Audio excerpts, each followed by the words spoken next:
हरे राम राम राम हरे हरे कृष्ण कृष्ण कृष्ण हरे राम राम राम हरे कृष्ण कृष्ण कृष्ण हरे राम राम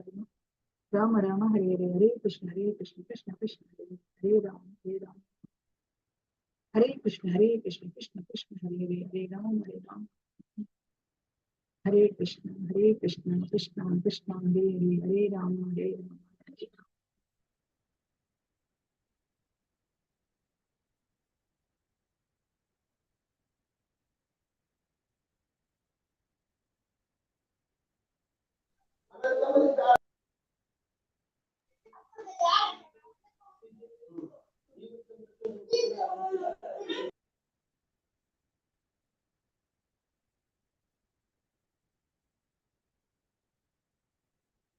ಹರೇ ಕೃಷ್ಣ ಮಾತಾಜಿಗೆ ಪ್ರಭುಜಿಗೆ ಎಲ್ಲರಿಗೂ ಈ ಕಾರ್ಯಕ್ರಮಕ್ಕೆ ಸ್ವಾಗತವನ್ನ ಕೊಡ್ತಾ ಇದ್ದೀನಿ.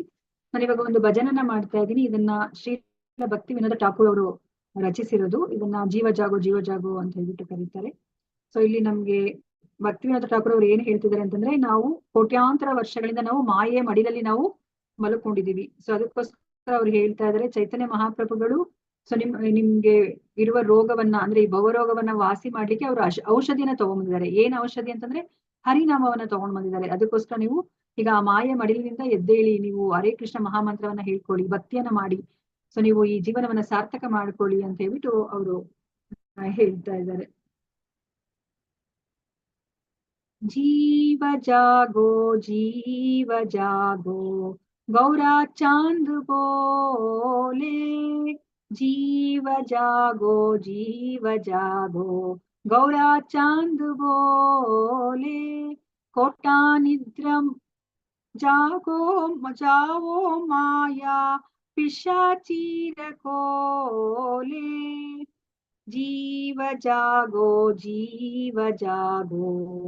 गौरा चांद बोले, कोटा निद्र जाओ माया पिशाचीर कोले, बाजी बो बोलिया ऐसे संसारा बितारे, भूलिया रोहिले तुमी अविद्यार भारे, तुम्हारे लोईते आमी होईनु अवतारा, आमी भिना बंधु आरा के आचे तुम्हारा, येनेची औषधी माया नासी भरो लागी, हरि नाम महामंत्र लावो तुमी मागी, भक्ति विनोदा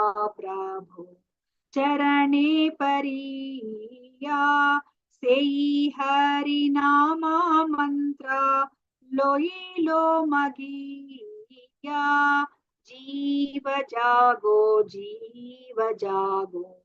गौरा चांद बोले, कोटा निद्र जाओ माया पिशाचीर कोले, हरे कृष्णा कृष्णा कृष्णा हरे हरे, हरे राम राम राम हरे हरे, हरे कृष्णा कृष्णा कृष्णा हरे हरे, हरे राम राम राम हरे हरे, हरे कृष्णा कृष्णा कृष्णा हरे हरे, हरे राम राम राम हरे हरे, जीव जागो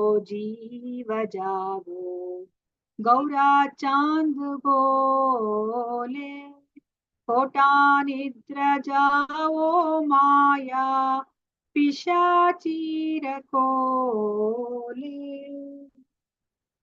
हरे कृष्णा। सर्वं श्री कृष्णार्पणम्।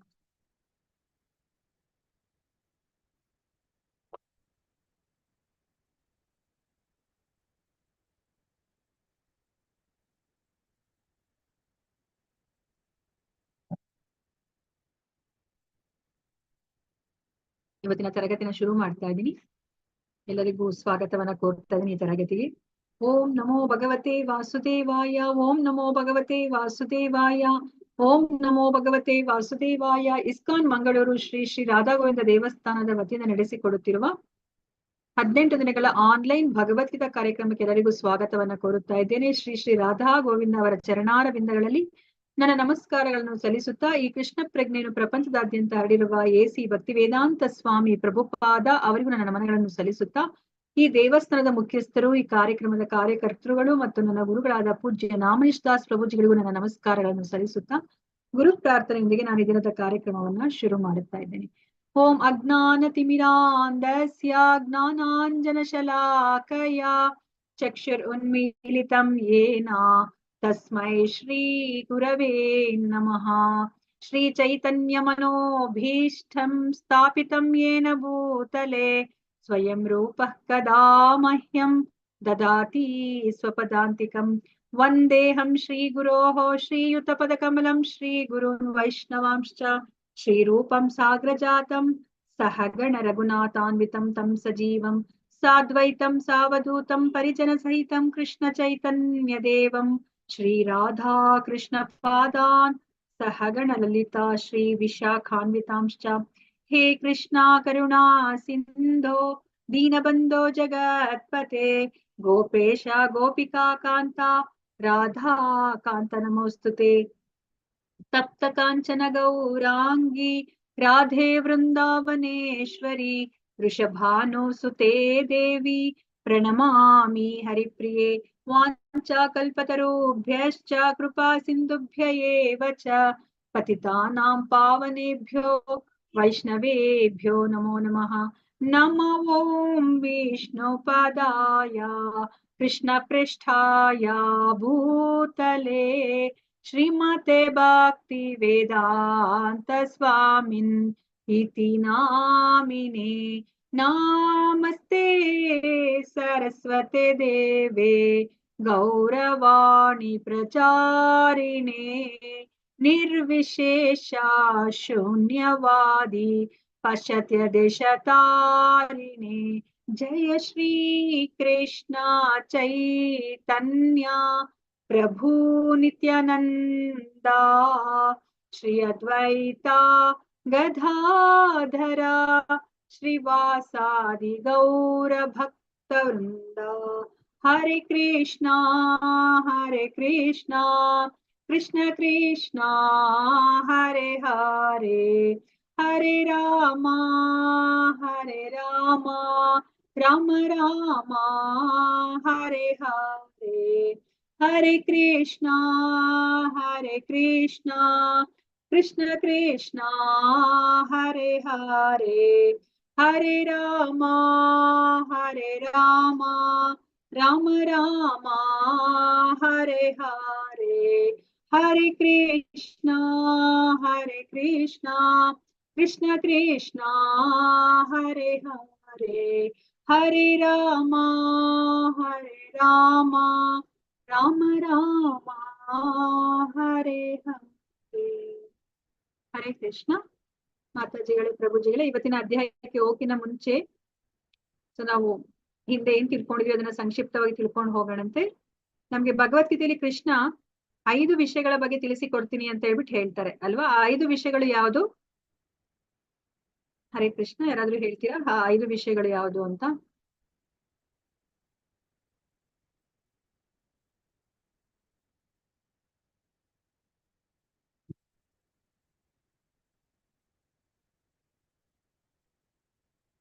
ಹರೇ ಕೃಷ್ಣ, ಯಾರಾದ್ರೂ ಹೇಳ್ತೀರಾ?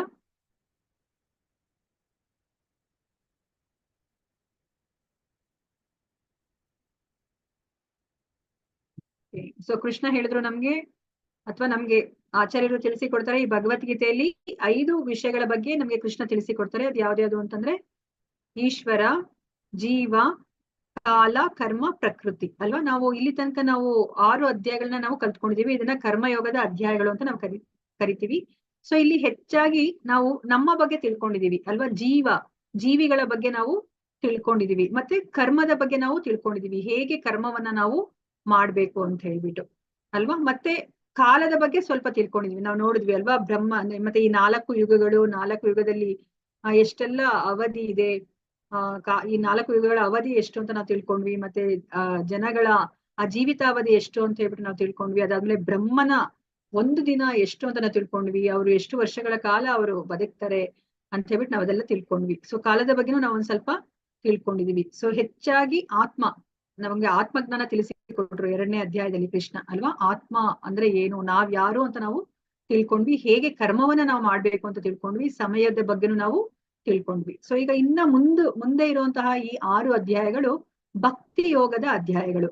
ಸೊ ಇದರಲ್ಲಿ ನಮ್ಗೆ ಹೆಚ್ಚಾಗಿ ಭಗವಂತನ ಬಗ್ಗೆ, ಈಶ್ವರ ಭಗವಂತನ ಬಗ್ಗೆ ನಾವು ತಿಳ್ಕೊತೀವಿ. ಮತ್ತೆ ಕೊನೆಯ 6 ಅಧ್ಯಾಯಗಳು ಜ್ಞಾನ ಯೋಗದ ಅಧ್ಯಾಯಗಳು, ಅಲ್ಲಿ ಹೆಚ್ಚಾಗಿ ನಾವು ಪ್ರಕೃತಿಯ ಬಗ್ಗೆ ನಾವು ತಿಳ್ಕೊತೀವಿ. ಸೊ ಎಲ್ಲರ ಬಗ್ಗೆನೂ ನಾವು ಯಾವಾಗ್ಲೂ ತಿಳ್ಕೊತಾ ಇರ್ತೀವಿ, ಆದ್ರೆ ಹೆಚ್ಚಾಗಿ ನಾವು ಅದ್ರ ಬಗ್ಗೆ ತಿಳ್ಕೊತೀವಿ ಅಂತ ಹೇಳ್ಬಿಟ್ಟು ಇಲ್ಲಿ ಅರ್ಥ ಮಾಡ್ಕೋಬೇಕಾಗತ್ತೆ. ಸೊ ನಮ್ಗೆ ಅರ್ಜುನನ 5 ಗೊಂದಲಗಳು ನಾವು ತಿಳ್ಕೊಂಡ್ವಿ. ಆ ಗೊಂದಲಗಳನ್ನ ಅವರು ತಿಳಿಸ್ಬಿಟ್ಟು ಕೃಷ್ಣನಿಗೆ ನಾನು ಯುದ್ಧವನ್ನ ಮಾಡೋದಿಲ್ಲ ಅಂತ ಹೇಳ್ಬಿಟ್ಟು ಅವ್ರು ಯುದ್ಧ ಭೂಮಿಯಲ್ಲಿ ಗಾಂಡೀವವನ್ನ ಕೆಳಗಡೆ ಇಟ್ಟು ಕುತ್ಕೋತಾರೆ.